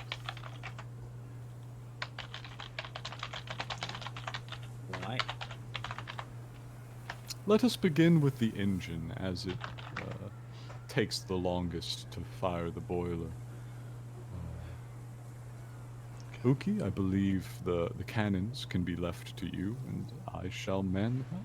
Is anyone still watching? Saoirse is. So I've moved to the top. they've disassembled, or not they've assembled something on the beach. Hmm. I'm going to move Uki up to the cannons here. Yeah, they've assembled something on the beach. All right. So, listener is waiting until the steam power has risen to a sufficient level and is prepared to back us off and submerge us once it is. So you're definitely trying to resubmerge? Yeah, that seems like the best idea. He'll do a little crab walk to the side as well in case what they've assembled is some sort of siege weapon. Okay, so you're trying to crab walk away. Is anyone else doing anything? Evelyn's gonna watch what's going on with this cannon business and then try to mimic it because it looks like fun. Okay. What could go wrong? Uki's probably going to gripe at you. Do you know what that is? I think Uki Sure would be do. I happy just to don't know show how her it works. later. Oh, I yeah. know what it is. I just don't know how to make it do the thing. So, 3 of the people on the beach, it's hard to see because of the storm. But in between the lightning flashes, you can see like 3 of them yanking back hard on something that they've assembled right there in the sand. Mm-hmm. And then with the final lightning flash, you see one of them just drop his hand abruptly. Oh, have I crab walked yet? You're moving. But yeah, they launch something. And it rocks into the side of the Orti hard. Really hard. In fact, it shatters this window. Ah, hell, I was hoping we'd get off in time. A chain endowed ballista bolt comes shattering through the glass, embedding itself into the floor and wall here. Now, if I know an Uki, that is due cause to fire back. Yes. And she is certainly well. Remember, she has sharpshooter. Oh, yes. So, I'm going to pull up her character sheet here. I will say, as this thing rocks through, everyone feels that the Orti kind of jar, like it hit hard. Mm-hmm. Really hard. Evelyn's gonna yell out, "Is that normal?" So Evelyn, as you yell, "Is that?" and then it's just boom as the cannon fires. You see the whole thing recoil, and Uki kind of smile as 2 of the people on the beach go flying backwards, an explosion of fire, blood, and dust. Evelyn's gonna ooh and ah, and then Saoirse. Whisper in her ear, "Do it again." Saoirse in her upstairs is going to be like, we probably need to check the Orti for holes. Yep. Are you still moving, listener? Yes, All right. but have I perceived that we have been hit? You know you've been hit. You don't know the extent of the damage. Yes. So, if Wait. I've still got Genesis up there, I believe you do. Mm-hmm. First mate, will you please secure a status report on the vessel? Aye, aye. One of our windows is kaplooey, Oh, that's very bad. which means we cannot dive. Yes, Very scientific. Fair. I will keep a circular motion. I will keep us in range of shore. They're drawing and that back is on exactly what I'll do. Is I'll keep on crabbing. They're not drawing back attempting on the to descend. device, just so you know. Again, What's that? they're drawing back on the device again, just so you know. Oh yeah, I'm still crabbing, but I mean we can't descend. Okay. I I'm crabbing. would at like good to speed. head. I'm gonna head to that room. All right. There's water splashing in really bad into this room. Are you sure you want to be in it? Because it's that water. Yeah. It's got a door. You can seal it off. Yes, you can. I All these doors are bulkhead doors. You can seal any of them off. so I can make so it's waterproof. Yeah, if you seal that door, as long as there's no structural damage to the wall,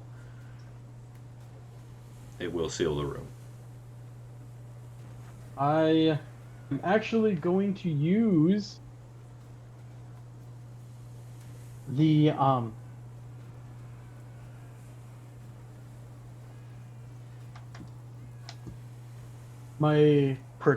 I'm going to use one of my herbs to grant myself protection against the water. Oh. Fancy. Okay. And then, and then I'm going to head in there. I'm trying to to- kill you guys, and you're making it difficult. No, go ahead. Sorry, don't mind me. Neener. Don't mind me. That's an Elemental unwise, protection and protection from poison. Yeah. That might do it. That's an unwise Neener. He's still got a ballista pointed at us. Yes. Mm-hmm. I would like to see if I can quickly cut. So it's a ballista bolt wrapped with chain. You gonna try and cut it? I want to assess the situation first to make sure I understand it correctly. Are we spiked? Does the chain go back to the ballista, or is it just like a split bit of chain shot? You're pegged in, basically. Like So I have a they've got question for it. They've got it jacked into the ground somehow. That's as may be, but they set it up real fast, and this thing is real heavy. I bet you I can pull that. Possibly. I mean, they didn't have time to mount it solid.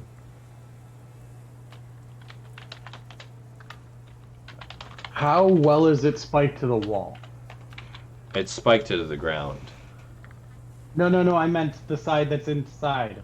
Oh, it's dug into the floor in the wall of the opposite side of the room. Here.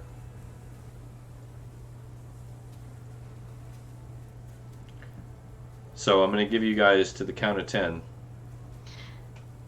What you got? The Go ahead. cannon. Is there like a space around where it's like sticking out through the wall that like my character could kind of like peek through, or? The space that with the work? cannons is sealed Mm. because this thing goes underwater completely. But does it like open to let the cannon fire, or is it just? If you pulled the airtight cannon, lock? it's pretty airtight. You could pull the cannon back, but it's really heavy. Yeah, there should be a viewfinder.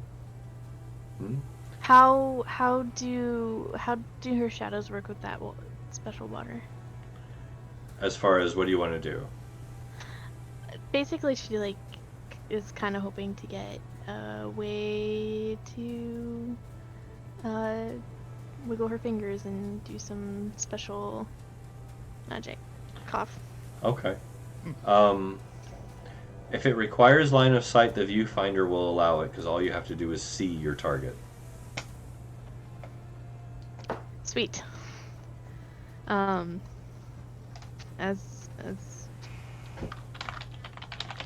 any person who first comes into the D&D game, she's going to cast Fireball.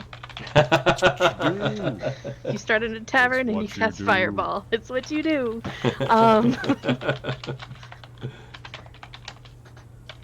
So All right. she's gonna try and make sure that nobody really notices her doing these big explosions, and maybe they'll think it's like a cannonball So here's what we'll do. or not.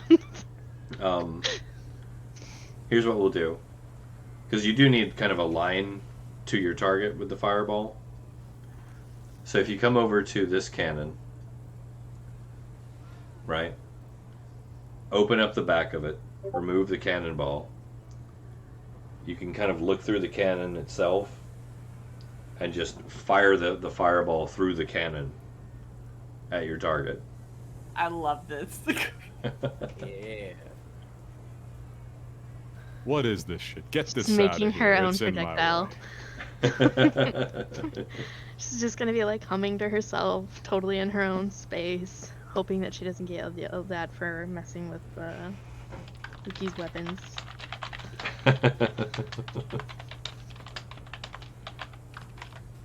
All right. She's just gonna look through there, point her finger, and just try to like see, you know, as many, find a grouping, and make big booms happen. All right. So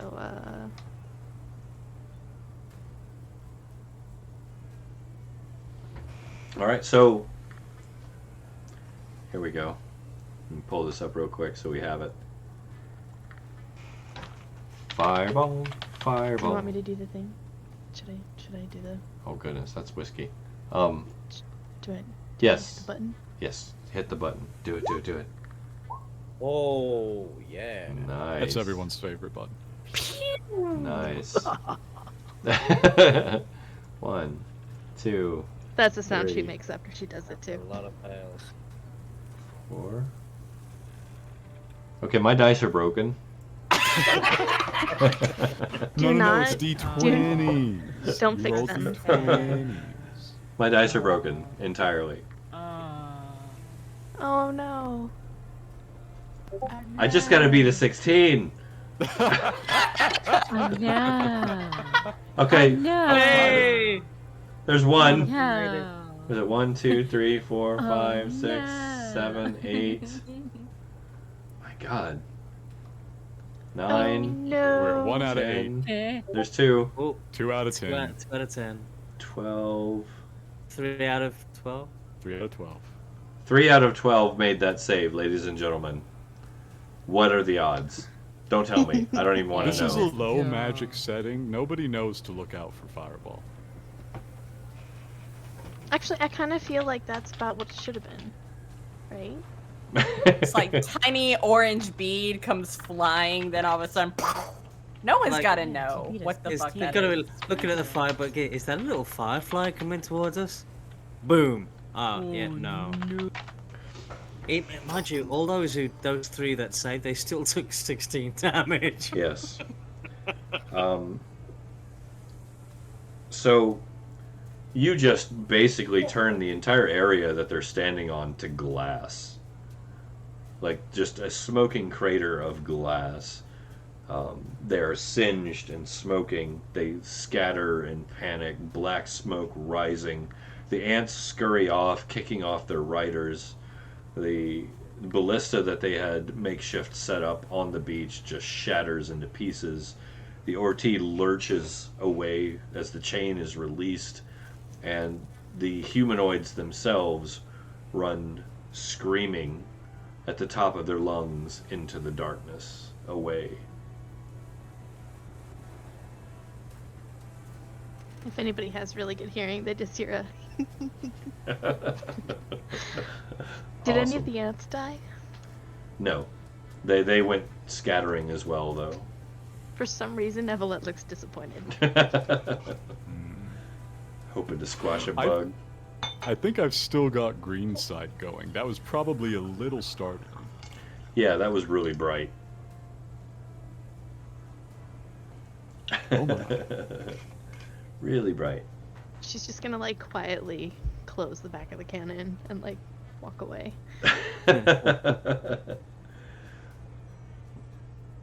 So yeah, crisis averted. Aside from the Is hole that in your one window. in the book? It seems so violent. Just flipping through his own grimoire. I. Now that that's happened, see if I can fix the hole in the wall. Okay. I would like to pull the chain in so that, since you said it's no longer. You're gonna pull the chain in? Okay. No, that works. Yeah, so now that there's the hole's there, it's just a hole. Nothing's blocking that hole. That's what she said. So, sorry. I'm just going to apologize for that. Sorry, everybody. It's reflexive. Yeah, just sorry in general. So they're running off screaming. The Ortiz lurches forward. Water does splash into that room pretty bad, but you manage to stabilize. Are you still trying to submerge, or are you just going to hold your ground? Well, listener knows that there's a hole in the vessel now, so. Yeah, he does. I have been informed. I'm not going to submerge with a hole. You can. I don't mind. Oh, I could. I'm not gonna though. I've had many conversations with the engineer, and I understand this to be a bad maneuver. I will get a little more distance, crab-wise, down the shore. Okay. Just, perhaps half a click. Okay, so you're going to actually take a trek down. Let's do this. At a much slower pace, carefully managing my depth. So Saoirse is gonna go back to bed now. using that token, see if you can move that token there. Okay. Show me where you want to go. So if we were here, say, You see I'm the camp just- icon there. repositioning up a little bit this way. Okay, go ahead and move it. It's fine. Yeah. Okay, just so we know where we're at. So you moved away from your camp. This is the Ortiz. It does move pretty quick. Yeah, it shouldn't be all that bad. Okay, so I'll move Although us I'm back. probably moving at half speed to minimize splashing now that we're not under imminent, threat from somebody firing at us from the shore. Oh, I will do one additional thing. Okay. Disable the lights, the exterior running lights. You can turn those off. That's not a problem. Yes, I will do this. Okay. All right. So the lights are out. You're running dark. The hole is troubling. Yes. Because of the way the Ortiz works, and it is maybe glass, maybe. It's going to be hard to replace. The room is sealed. You could feasibly make it work, but that room is defunct, provided there are no other breaches in the wall and or floor. Might want to check that, considering whatever they launched at us, grabbed into the wall and floor. That's before we get away. If I can jump back a little bit of time, because I want to. Now that I've gotten the stuff in the room, I want to quickly assess the window, if it's anything we could possibly board over. Here's the problem. Right. It's a bubbled window, so no flat surface will cover it. Secondly, the storm outside is picking up in intensity. Like minute by minute, it's getting more and more intense. Splashing more and more water in, the wind is picking up, the waves are picking up, the Ortiz itself is starting to rock back and forth in the storm itself. It's a bad one. Can we just shove something like a straight piece across? Can I draw on the map to show what I mean? Can you draw on the map? Yes. Go ahead. Show me what you got. Okay.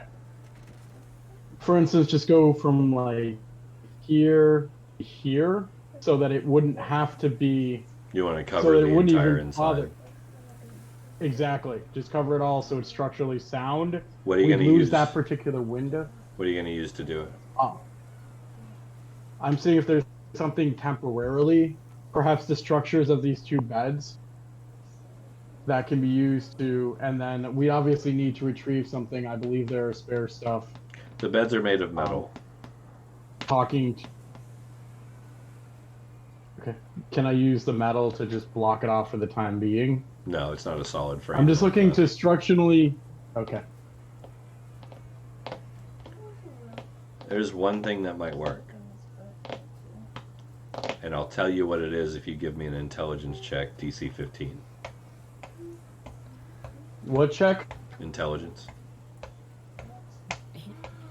Both the check and the DC cut out for me perfectly. Intelligence check of DC 15. Sorry. Okay, I'm sorry. You're good. You're good. Let's. Okay. If anyone's gonna do it. It's cutting out Internet's because been- you guys destroyed my raiding party. The internet's been like skipping and lagging all day, like hard lagging. Is Well. the table, Nice. Is the table big enough? The table is big enough. Evelyn figured it out before you even made the roll. Look at that. Already proving her worth. The table could be used to cover the window. Then I'm gonna try to do that as quickly as possible. Grab the table. By move yourself, it. you're not. It's a very heavy table. And you've got to get it through Can this they roll little it down the door. hall? You're going to have to dismantle it first. Meanwhile, I yell into the thing, Kaz, I need you up here now.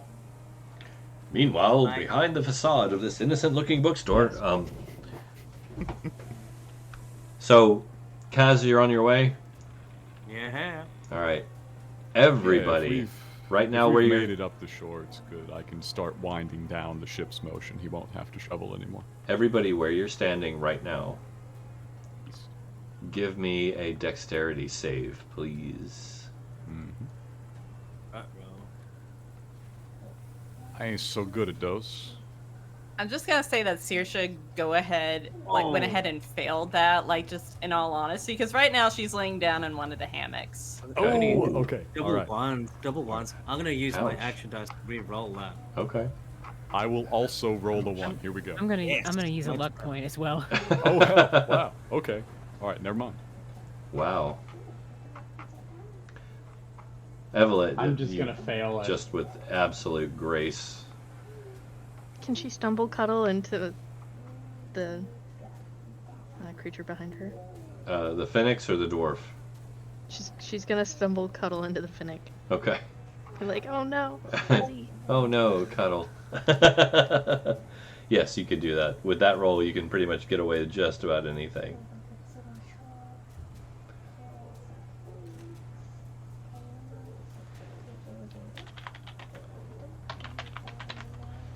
So, wow, look at these rolls. Okay. Here we go. I'm going to go through the roll here.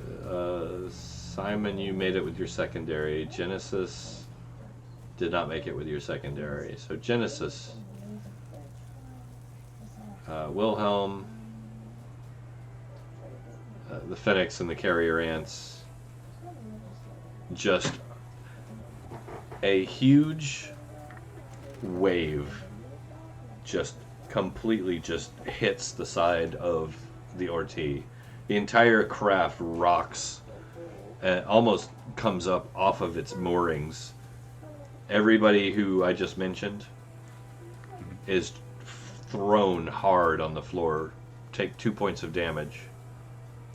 What about Saoirse and her hammock? Saoirse just, the hammock flips twice and you just get deposited very ungraciously on your backside on the floor.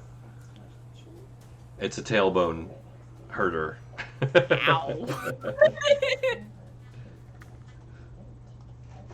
Ow.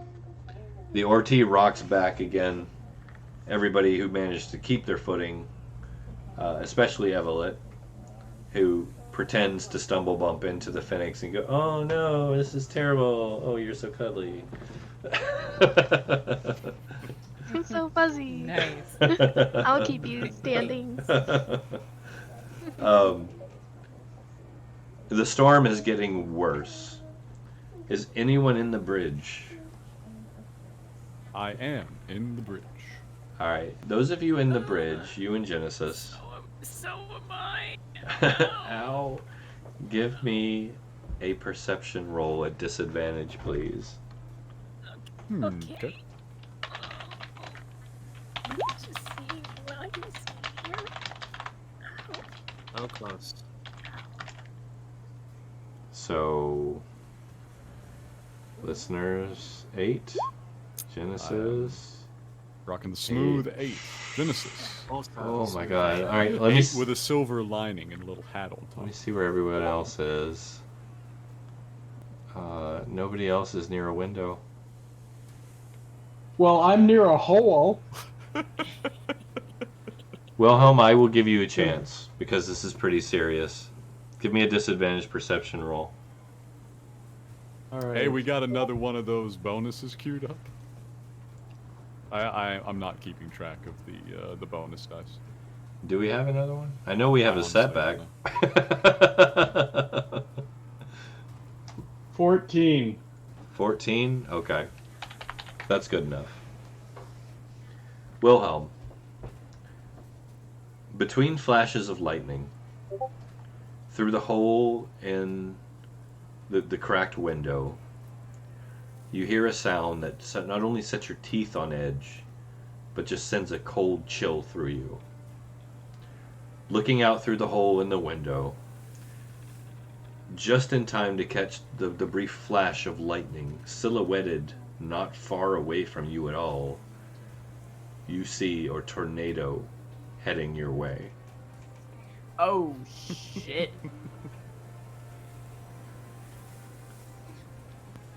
What could go wrong? Here. Okay. Ruh-roh. We have a tornado coming.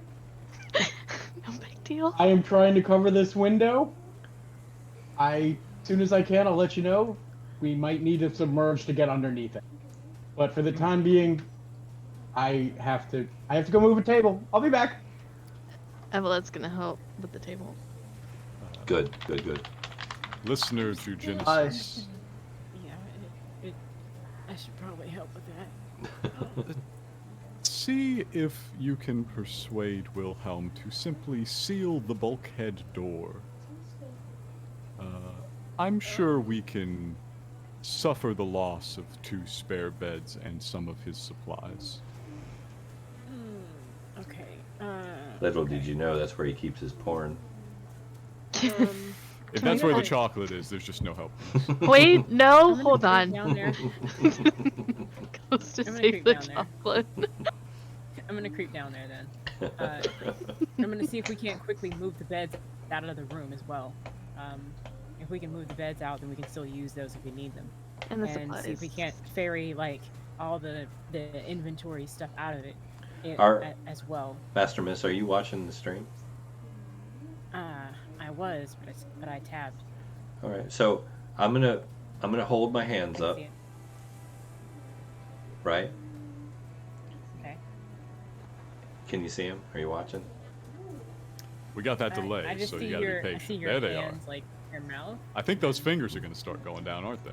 We're gonna do I don't see it. 30 seconds. So feel free to tell me what you're doing, starting now. I don't see your hands. I don't see your hands. I don't see. They're up I and don't- he's counting, so do something. Okay. I'm bed number 1. Move bed number 1. That's gonna take. Okay. Stuff's happening. Sorry. Move the first bed. Move the second bed. Move the inventory that's in the room. Try to use any mental capacities I have to put the board, to put the table against the window, to put the table against the window and push it with my brain. Screw the Yes. table, just seal the door. If I can't do that. She Now said I she see moved it your with her mind. hands. Now I Song see is them. running. The lag. All right. Church, just I would seal like the to door, begin our seal the dive. door. You're beginning the dive. Okay. Seal it. Sorry about the Sealing table. the We lost door. it. All right, we got it. All right. We got everything else though. The door is sealed. The dive has begun. Is anyone still in the room? I'm out. I'm All out. have I'm exited out. the room. All right, and the Ugh. dive has begun. Down you go, and the Guys, tornado turn rips these. across the water above you. The Orti, you can feel it shuddering as the suction comes up from the water, and it struggles for just a moment. You're piloting. Ooh! From my position here in the captain's bubble, can I look up directly into the eye of a tornado? Yes, you can. Yeah. Give me a survival roll, please, for piloting. Sure. That was pretty close. Mhm. I'll let it go. All right, so yeah, you managed to submerge just in the nick of time. Everybody, you feel the Orti just rocking back and forth as the suction just pulls up on it and then lets go, and you just sink down back into the waters. The black, murky depths swirling around the portholes. From the broken window in the sealed-off room, you hear water just torrentially pouring through the opening, which immediately begins to leak into the corridor outside from a pierced hole where the ballista bolt hit. It's not terrible, it's just trickling at this point, but it is still a leak. And you know how dangerous the water is. Is anybody Stop chatting that about up. that? Can I stop that up? Like, just I don't think anyone said anything yet. Has anybody said anything? Oh yeah. Is can it? I stop? Fuck the leaks. Like, plug those with like pieces of fabric and just like try to stop those holes. You plug the leak with fabric? Fabric's not good. You can use your bare hand?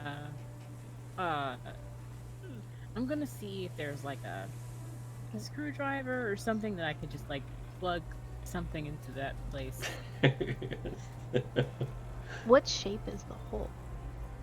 Fairly round, about 2 inches in diameter. Oh, that's way too big. Okay. Okay. What do we do? I'm freaking out. Hello, help. Are you freaking out super loud? Yes.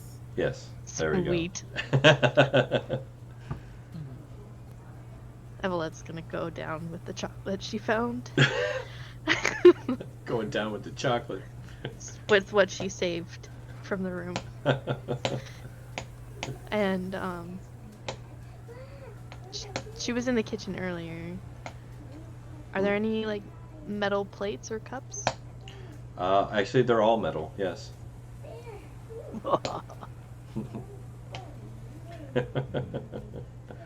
Well, now that we're stable, I think listener's gonna descend from the captain's bubble. Okay. She's gonna take I a would plate, like Okay. You take a plate walk over to the door, and hold it up like near it to the hole. to the hole, Okay. and magnetize the plate. The hole is made of metal, right? Yes. Like they're the okay. All right, I see where you're going with this. All right, so you're going to magnetize metal and try to seal it with the magnetic pull? And try to get it to stick right there. Hopefully the nearest piece of metal that magnet will be attracted to will be the hole, that where the hole is, hopefully. Oh no, this is actually unexpected. I like this. Here, I'll put that in chat there so everyone can see the spell description. Mm-hmm.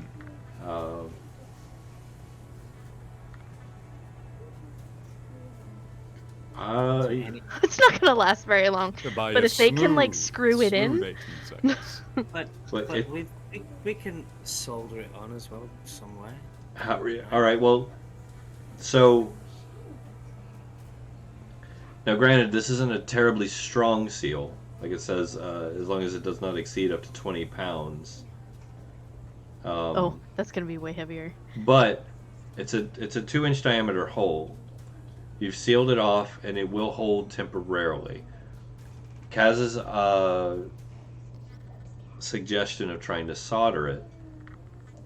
Tell me how you're going to do that. She's got it sealed for a temporary amount of time. How are you going to make it permanent? Well, now they could like hold the plate against it for as long as they need to until they figure out how to seal it, right? Because the water won't be coming on their hands or anything. More or less phrasing, but yes. We've we've got we do have tools that repaired the canisters and stuff like that, right? You have tools, yes. Let's go get the tools that would solder it on or whatever. Okay, well, it's not like a blowtorch or anything, so. Have you got anything that would work like a blowtorch? I mean, we're talking about like blacksmithing tools here. You want to try and rivet it in somehow, you maybe could. Yeah, riveting. Maybe. Making more holes. As long as they don't pierce the wall, and the walls are actually very thick. That's true. Yeah, alright.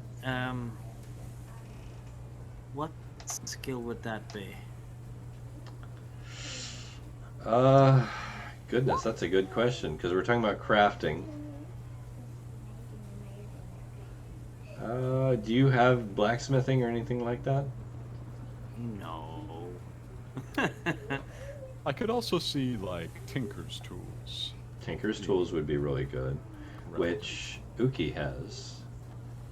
That's true. Let's bring Uki to save the day. How about that? Unless anyone has anything better. Yep. Yeah? Can I say I go and get You changed? believe in Uki. Because Yeah, you go get changed. That's fine. I am completely soaked at this point, and if anyone notices, I am soaked in the water. Are you in the water? I got out of it. Oh. But I fell in the room. Thankfully, That's the right. thing protected me. But I would like to get out of these clothes before. Before it they wears no off. longer protect you. Yes. Alright, yeah. Make a survival roll for me. Me? Yes. Alright. Normal. Oh, nice. Alright, so. Yeah, you're good. And look at that. Look at that Uki. Not even here. Nice. Coming to Not save even the here. day. Always with the saves. Look at that. Ladies and gentlemen. Uki. Pitch and Tar. Goodness. That's two names, Pitch and tar technically, would be very Dinko. traditional on a wooden ship, at least. So, Uki comes out of nowhere and just like brushes past everyone, like just get the hell out of my way. Girl's got shit to do. Grabs the plate with one hand and just, using her tools, just screws it in, pounds in the rivets, and seals the hole off. She even makes it look nice with that roll. Nice. So, for the time being, crisis averted.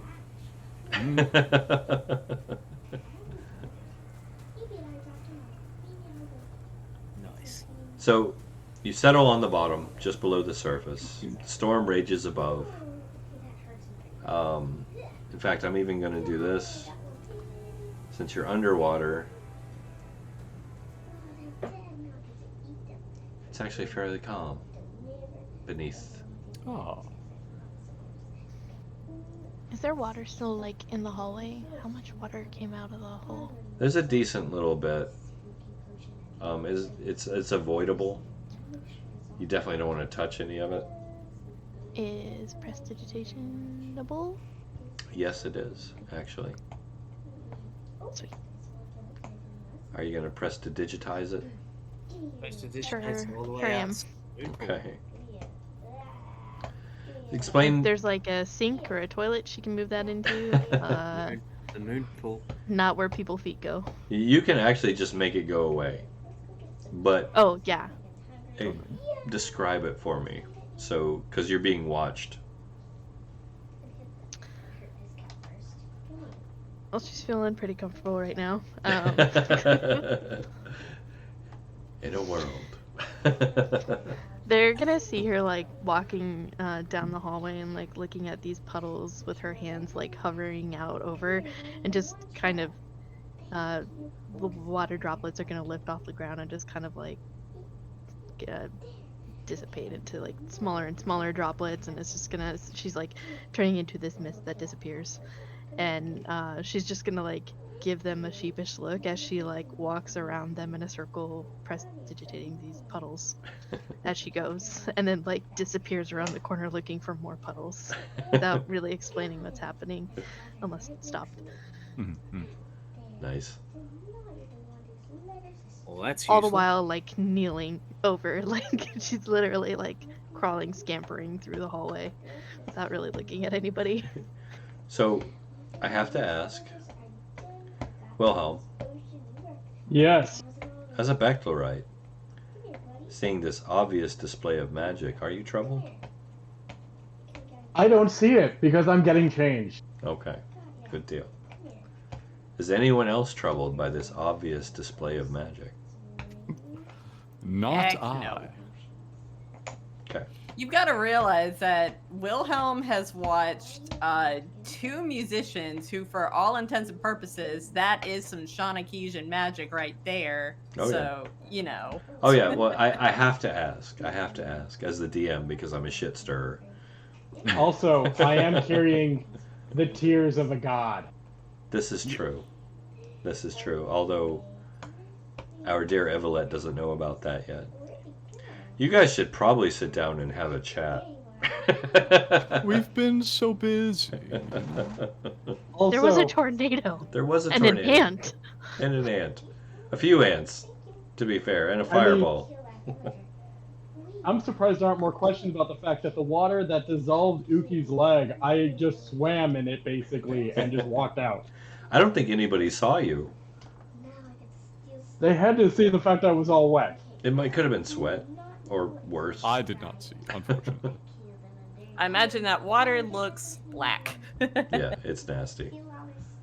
Like, not like black water black. It doesn't look like Wilhelm is soaked in tea. It looks like he's soaked in something a lot nastier. Oh yeah. And I fell in that room, so I was basically swimming.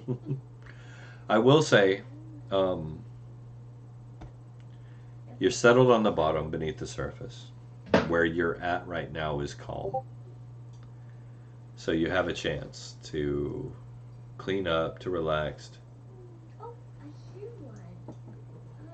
Saoirse's gonna go and sit on the bench that on the second floor that looks out through that main porthole window. She hasn't really had an opportunity to get a good amount of sleep as much as she's tried. Okay. So Saoirse's gonna go continue her rest. Well, she's just gonna sit on the bench awake right now. Okay. So I don't think she can go back to sleep at this moment. Yeah, that is kind of your day room, more or less. What's everybody else doing? Now that the crisis is averted. Briefly at least. So listener will come down and have a look at this hole in the wall and say, "Oh, that looks quite bad. Very good work, Uki. Very good work." Yeah, I saw it happening, and I had to do something, and nobody else was doing anything, and I had these tools, and I usually use them to work on my rifle and my pistols, but in this particular time, I just decided I would, come down here and fix a hole in the wall. It makes good sense. I believe we actually have specialized equipment. Perhaps we should perform a more permanent patch once we're able to surface again. I think we should probably figure out what our guest is doing. And then listener ambles down this way. As she runs away from the ant again. She avoids them when she's looking for puddles while chewing on the last of her chocolate, unfortunately. Listener looks left and right. He just gets there and he's like, And he just keeps walking. Yes, there you are. And he follows along, but he is literally half your speed, so if you're moving at normal speed, you easily outdistance him. Is he still invisible? Like she has no idea that he's. Oh there? yeah, you would have no idea. You can make a Uh, perception roll if you yeah. want. He's usually kind of translucent, so. Except for that one time in Abattoir. Yeah, that was unfortunate. Nope. Yep. The only time she doesn't get good rolls is looking for looking for the crew member. Yeah, every other time she crits. So he's just walking up on you saying, "What are you doing?" She's gonna whisper to herself, "The voice is back," and then remember that she actually saw the owner of the voice. Yes. And stand up looking around and talk in the direction of the stairs, not in the direction of the hallway, and start speaking, looking for more of the tainted puddles. Ah, it can do that as well. I did see that in the book, but I have not gotten it to work yet. He's leafing through the grimoire. You can see the grimoire floating. She's gonna step closer and try to read it and peer it through it. This is probably the most exciting thing she's seen in 3 weeks, besides everything on the island. But It is He a will spell turn book. it. this one isn't gonna kill her. Maybe. It is a spell book. Yes, he will turn it so you can see it, but as is often the case with somebody else's personal spell book, it's nigh incomprehensible, I imagine. This isn't even listener's spell book. He says to you, "It's somewhat difficult to read. It was not mine originally, and I had to decipher as I went. This one I have gotten to work." And he flips and he shows you, like, there's green sight, and there's, the magic flask, and then there's the antifungal aura. He says, "But there are so many, and understanding them is so slow." This entire book is filled with spells. Yes, It's a spell book. And probably. we just have to figure them out. And note that she says we. We just have to figure out what they are. Yes, it was some time ago I picked it up, and I have only worked out these few. But as a matter of Fidgeting with fact, I took a level of Arcanist when we got this last level. I think I get to add another, so maybe that'll be fun. Maybe that's what we do. We sit down and we figure out a spell. It could help. Yeah, that'd be so much fun. She's fidgeting with excitement, and she's gonna hold out her hand, and a tome will poof into existence, and some black shadowy pages flip through the air. I think at this point, Saoirse's got her head turned and has like her arms resting on the back of this bench and her chin resting in her arms, and it's just watching them, like, sort of, as much as she can tell, excitedly sharing books silently between each other, and just sort of peacefully and like happily looking on the scene. So Mine does not do that. Listener holds the grimoire in one hand and then looks at his other empty hand and, like, makes a motion with it as if hoping the book will pop across. Mine can only have a few, and I haven't really filled it yet. But yeah, maybe we can figure out one of these and Yes. find a way to share one of the spells. Yes, when the evening time comes, perhaps. I believe there is still much to do to secure ourselves here. is that the Tome of Vapor? Yeah. Okay. Just gonna start looking for puddles again. Yes. Listener, quite pleased, walks off to Uki. Says, "Our guest is cleaning."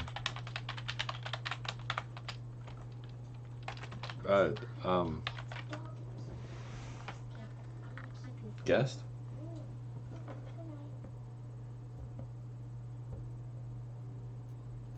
Hmm. Yes, the shadowy one. Why are you making her clean? I have made no one do anything, perhaps ever. Fair.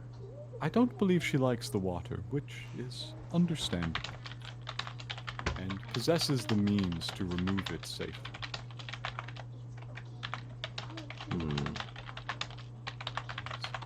Well, I shall check on Wilhelm. I need to check on the cannon that had large amounts of fire blasted through it and make sure it's not damaged. Yes, yes, this is incredibly important. So she'll go maintain the cannon. Up over to Wilhelm. Wilhelm, are you well? Yes, I am well. This is very good. Thanks to that I roll. apologize for the loss of the second medical bay, but as you said, there was a tornado. I did not worry about the room.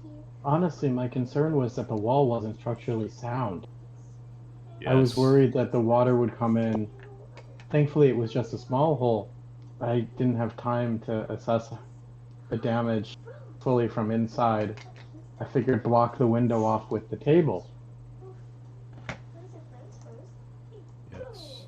Perhaps this is what we shall do when we are able to surface and clear the water and effect a better repair. Yes. Though I was able to withstand the water for a period of time. Ah, did your new approach bear fruit? It did. And combined with the one I created to breathe water, someone could theoretically swim through this if needed to. Not recommended, of course.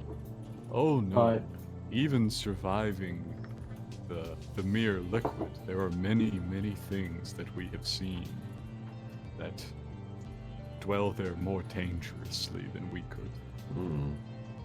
But perhaps if we could, I would need enough supplies.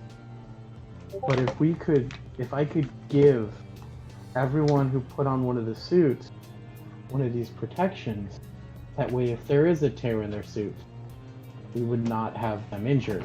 Gookie, as a preventative measure. Yes. Safety is key. Safety is key. It's lost in thought for a second. My problem, my friend, is having a supply. I had hoped that this island would provide us with a bounty of new materials, but alas, it has provided us with grave threats. I've been trying to tinker with a garden. Ah. Wonderful. I would greatly value your input. I have always respected the fleshy pursuit of gardening. It was the first thing that truly made sense to me about the behavior of the other mortals of this land. Makes total sense. Many of the other Ogham, if they had little else to do, would stand themselves on a nice, fertile patch of soil and allow the vines to grow up over them. So I feel it's much the same.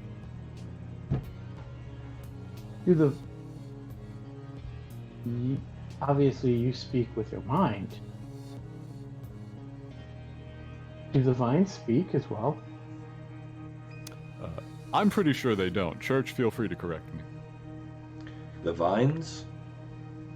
The various other forms of normal plant life, if you will.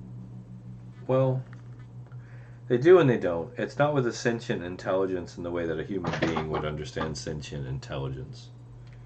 Because human sentient intelligence is based entirely on need and want and ego. whereas a plant's sentient intelligence is based specifically on only what it takes to exist and procreate. So there's a disconnect. For a human, that's really weird. That doesn't make any sense because we want. Whereas a plant only needs. All right, in that case, listener will respond, they do not speak quite, but they do dream. They dream of endless, boundless growth. Do they feel pain? Yes. Some. It varies. The grasses feel pain. The trees somewhat less so. So when we cut plants, it hurts.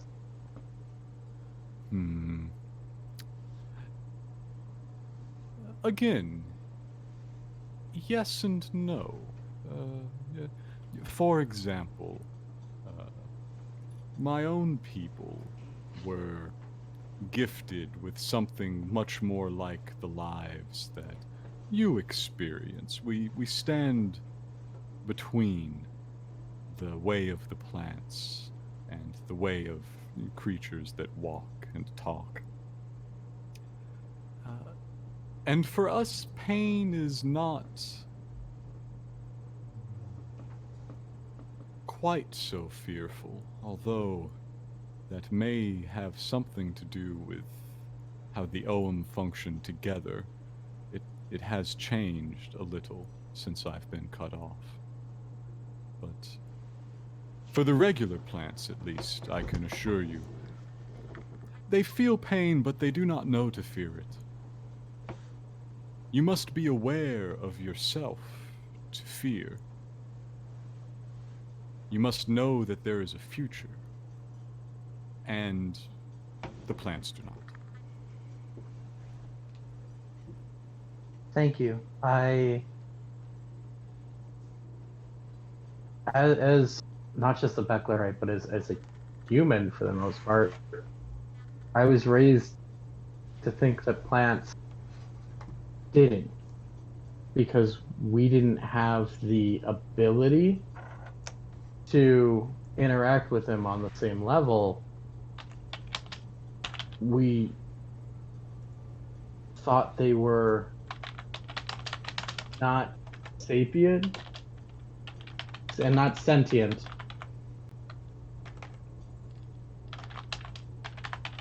And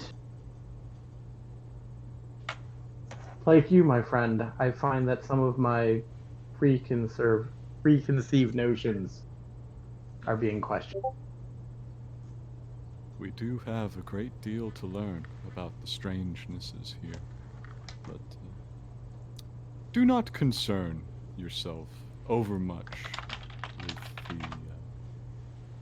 the feelings of the plants in terms of, say, being eaten. They can be quite vicious themselves as well. They would just as gladly feed upon you as you upon them. Kaz, I sent you a message there. But here, let me see. So you've got some of the plants you've been growing here, right? Yeah, I've got numerous just raw materials I collected from when we ran into the other benevolence in Abattoir. Thank you, Abattoir. I went to say Amon, but that's not right. Abattoir.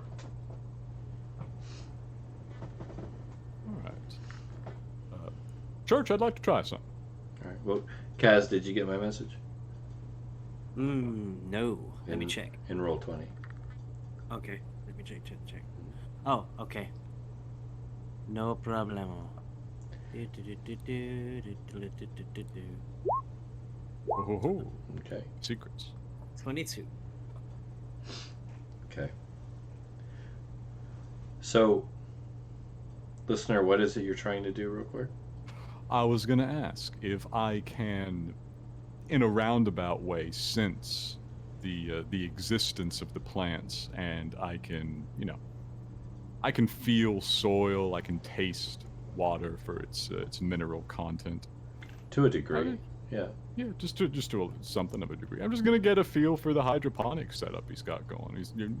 Give it a little sip, see if it's nutritious. It's not as good as it could be, based upon what I remember his roles being.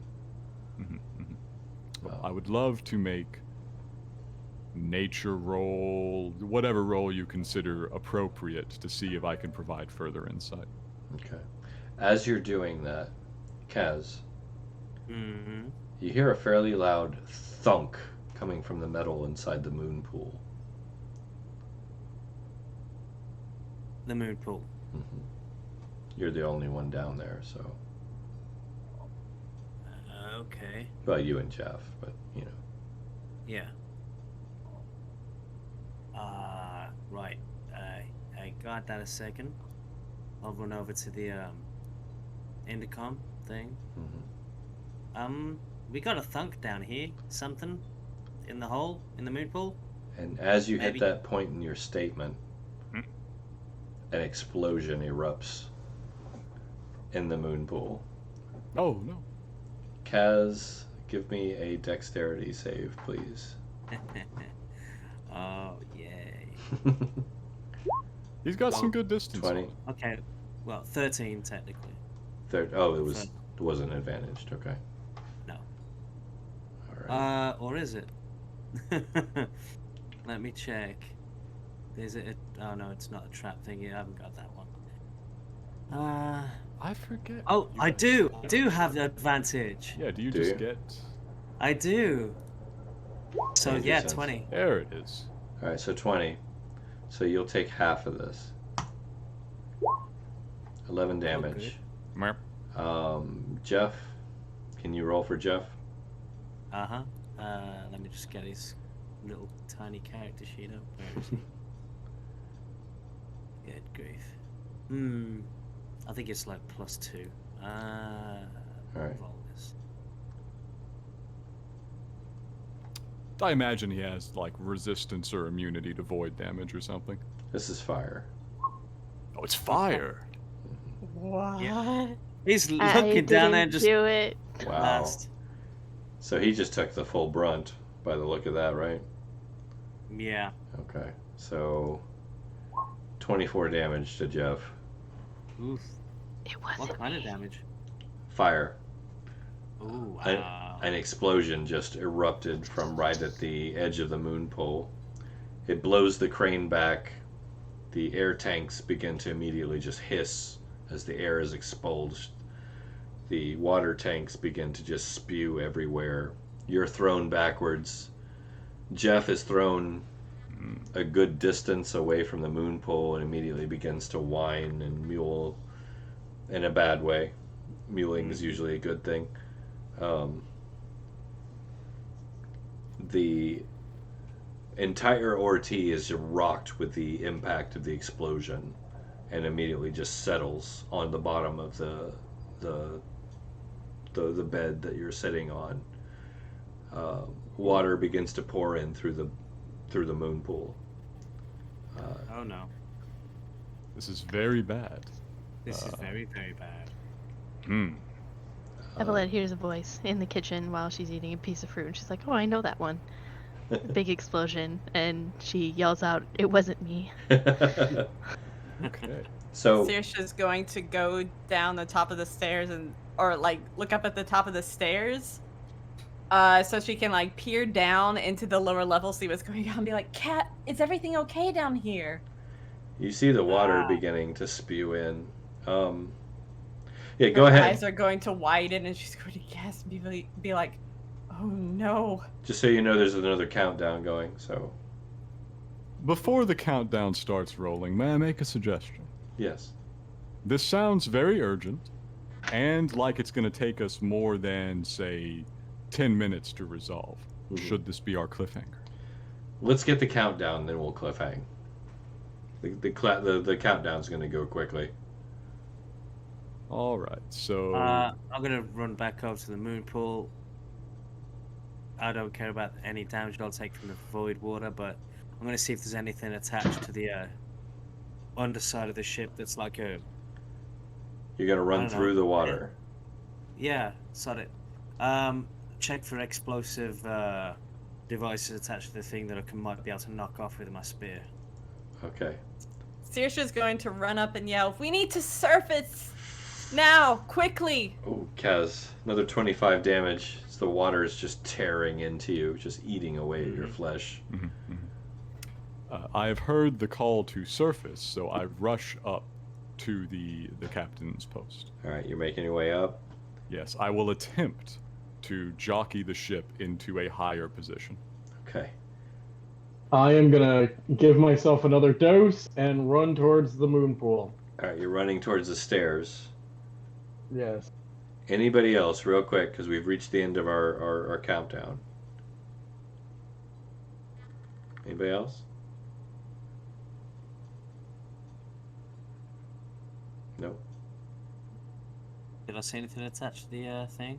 No. Because that But I can't do anything because I'm not down there, right? no. I mean, you can try. Depends on what you want to do. I mean, I didn't see anything. No. So here's the kicker. The boiler is about to explode. Exactly. It's been I hit guess I with run cold down the water. stairs. That was what the countdown was for. Kaz, you're down there alone. You're going to take more or less the brunt of this. I'm going to give you another deck save. Well, I do believe Evelyn is doing something protective. Upstairs, yeah. Smart. 16. All right, I'm going to give you half damage for this.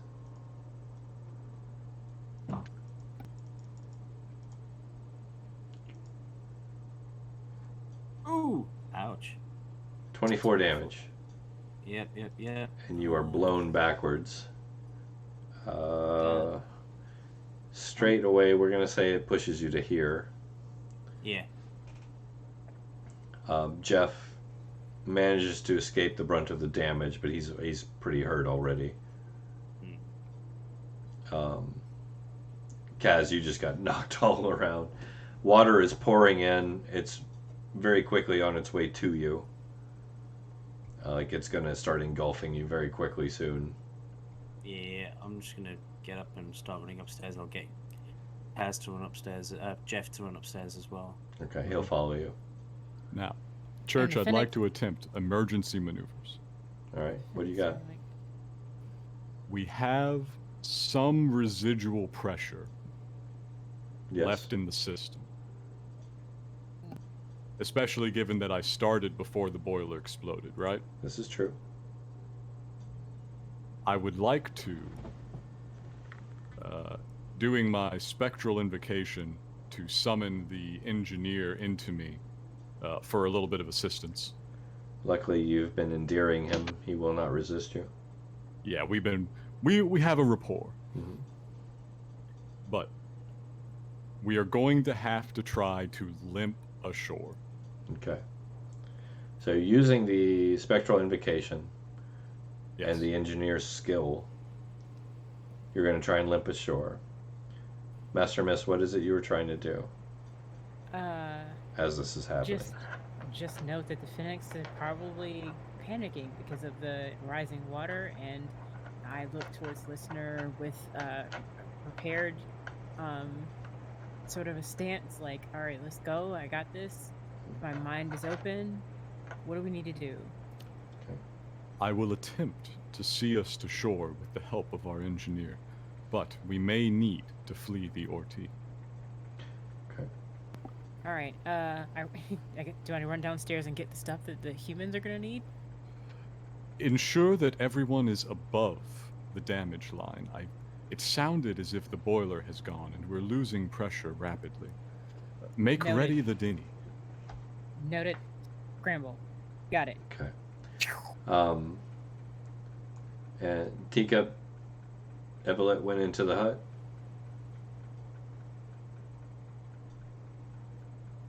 I was trying to hit info. Okay.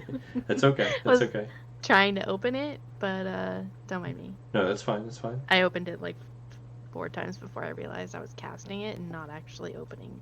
If I Look could at the find info. Oh, like I've done that. Perfectly I alright. feel ya. if I could Mhm. find like a satchel, like a bag, like a package, like a thing to put stuff in for us to get in here and haul out. Okay. Like as soon as we need to.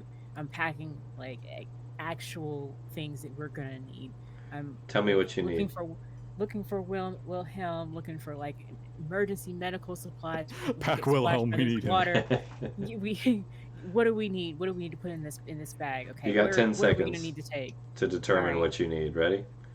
10, Uh, 9, Food and medical supplies. 8, medical supplies, 7, bedroll, all kinds Food. of 6, inventory that we had Water. with us. I packed my 5, bags. I bring food, Food. water, 4, beds, 3, blankets, 2, tents, Weapons. coverings, 1, suits, and I'm out. 0.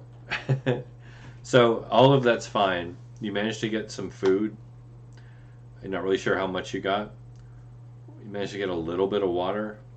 Water is going to be tough because that's part of what blew downstairs. Medical supplies are good. No problem. Wilhelm, you got him in the bag. No problem.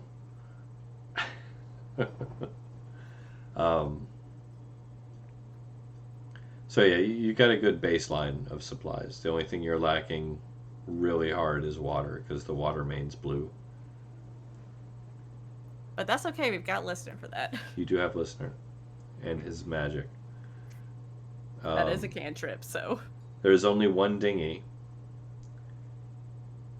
but I'm going to be nice, and if Listener can manage to bring you to the surface with what he's got left, steam-wise, I'll let you take the dinghy out and get everybody out without rolling. We'll just leave it Alright. all on Listener. We're going to try here. All right, one I survival roll. I have, as a result of spectral invocation, the relevant skill values of the engineer. Could Yes, you you tell do. me what his plus is to piloting? +7. All right. And another bonus momentum has been redeemed, so. There you go. This is true. Go ahead if you want to All use right. it. If we need it, we're going to be burning it. Here we go. I don't know that we're going to need it. Wow, look at that, ladies and gentlemen. Yeah. Coming in Insane. clutch right when we needed. Holy In- shit. Dang.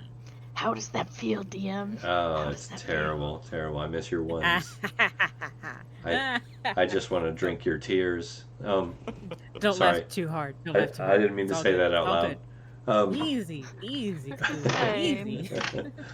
So no, so Listener, just with pure focus and determination, and the help of the ghostly engineer, manages to surface the Orti. Working in unison, the group manages to get the dinghy on board, and shuffles out 2 loads of people and animals and supplies to the beach in the midst of the storm. The rain burns your skin. The wind rips at you. The storm is just loud and terrifying. Thunder and lightning crackling over the volcano in the distance. The waves whipping around you, mist stinging your flesh. Everybody's going to take 5 points of damage. Haha. Fair. I have a solution. What's your And I solution? clicked it 4 times. Oh, the hut? You gonna bring the hut across on the dinghy? She's gonna make a hut on the beach. No, that's excellent. So the 5 damage will just be from the travel, but the hut will provide everybody shelter. Okay, after taking, let's see, 65 points of damage, Kaz is finally bloodied. He's He feeling it. has so many hit points. He has a lot of hit points. Why is he so beefy? Dwarf. Dwarf and Desolation Strider. Yes. Like one Yeah. of those hits would knock my character down. He's really beefy. Same. He's a survivor. That's his whole class is surviving. Arrgh. God steps on him, and he's like, He's the equivalent of the knight in the Monty Python film. Ah, it's only a flesh wound. Pretty much. Yeah. So does everybody climb into the hut? Yes. Yes. The hut Yes. time seems fairly reasonable. Yes. Yes. So I that think it's up to 9 creatures, right? is it? Let me see. Nine creatures, medium size or smaller. Kaz is okay being outside of it. 1, Nah. 2, 3, 4, 5, 6, 7. If the The- ant needs to stay outside, I understand. No, he needs to stay inside. He is sick, boy. Yeah, the you'll be able to fit one animal. The rest will have to stay outside. Ant. Phoenix And were boys fine. inside. Yeah. Well, this is a rainstorm. Hmm. Well, we have Ant. some supplies. We can do some things here. Ant. Archibald needs to be kept out of the particulate, as that fungus is quite bad. Mhm. And I'm saying ant also because we had it. This is a carrier ant. We had Yeah. a lot of supplies Yeah. strapped to the ant. We need to keep the ant indoors with us so it does not get swept away by the wind. Okay. I can go outside once I treat. No, you You cannot. are vastly more important than the Get- Phoenix. Get back in here. Get He did say once he treated himself. stop. Can we? No, I wasn't turn treating the- myself. I'm actually fairly okay. Stop. Can we turn the dinghy over as like a temporary shelter outside, like upside down? Hmm. Yeah, You could put the Phoenix in it. I'll let that go. Yeah. Hey. Beautiful. Teamwork. Beautiful idea. And then they'll definitely crowd under it because it hurts a lot less than getting rained on with water that burns the skin. Yes, and we can put out some of our canvas stretched to expand the space and help keep the water further back. So yeah, no, that'll work. And you have 8 hours within the hut, I believe. Okay, I'm gonna need some, attention. I think. Yeah. Medical You're attention. the one I have to treat. Did someone say medical attention? Yeah, poor Kaz just got rocked. He's Where'd gonna it he's gonna go? need more than the psychic surgery for this. I mean, I'm just here to assist. It's Yeah, not yeah. like I'm- Yeah, no, he's definitely gonna, because these are concussive and burn. He's got some flesh melted there. just here to assist. Yeah, no, that's good. That's good. The assistants definitely won't be turned away.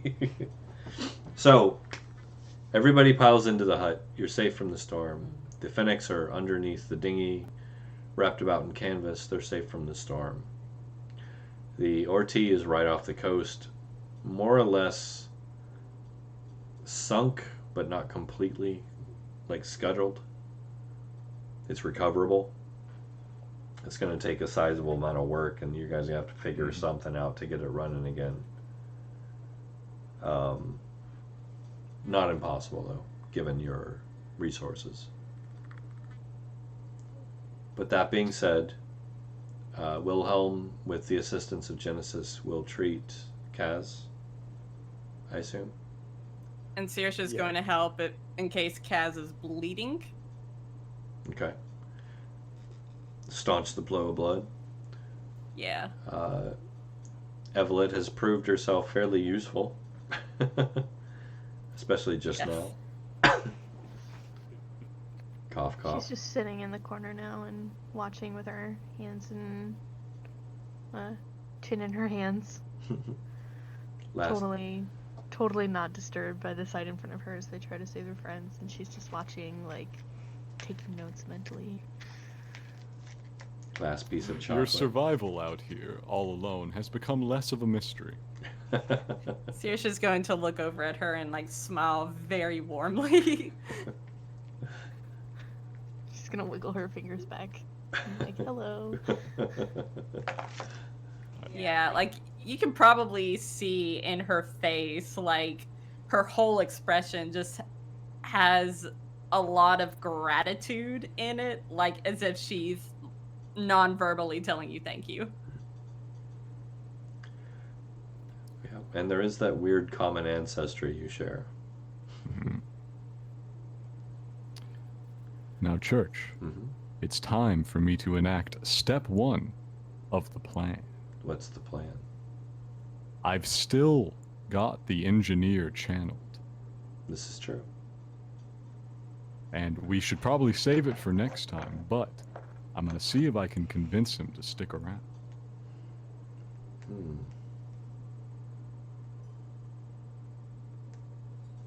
You want to try a persuasion?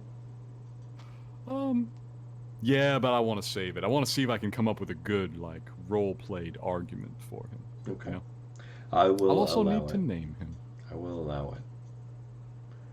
I will allow it. And you... We may go deep sea diving. Did we never name the engineer? I don't believe we did. Oh. I think we did decide that he was... was he Colvart or Forvinian? We had to name him. He would absolutely be Colvart. It's Colvart Tech, so. Well, he's actually pre-split. Okay. We had to name him. My goodness, look at all the pages and notes I've had in this campaign. Let me see if between now and next week I can't find a name. If we didn't name him, we'll name him next week for sure. There we go. And in fact, we have had some name requests. Ginkgo, if you're still watching, if we have not named him, next week you get to name him. Uh-oh. You have bought so many names that we have not been able to use because of situations. I will give you dibs without having to buy any points. You get to name him, Ginkgo. That seems fair.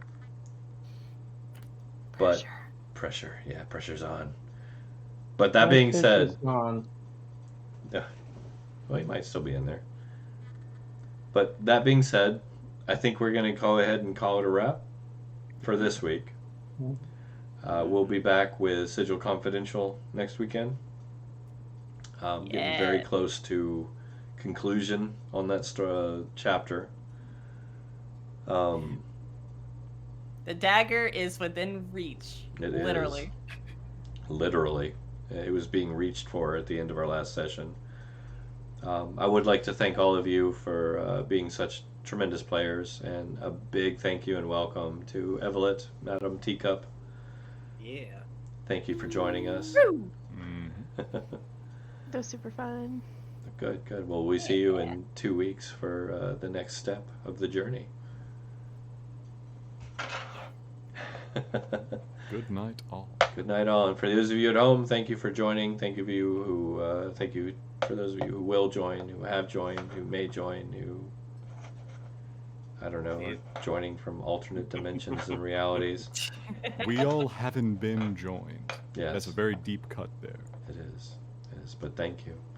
And we'll be back very soon. Good night, all. Good night, everyone. Good night.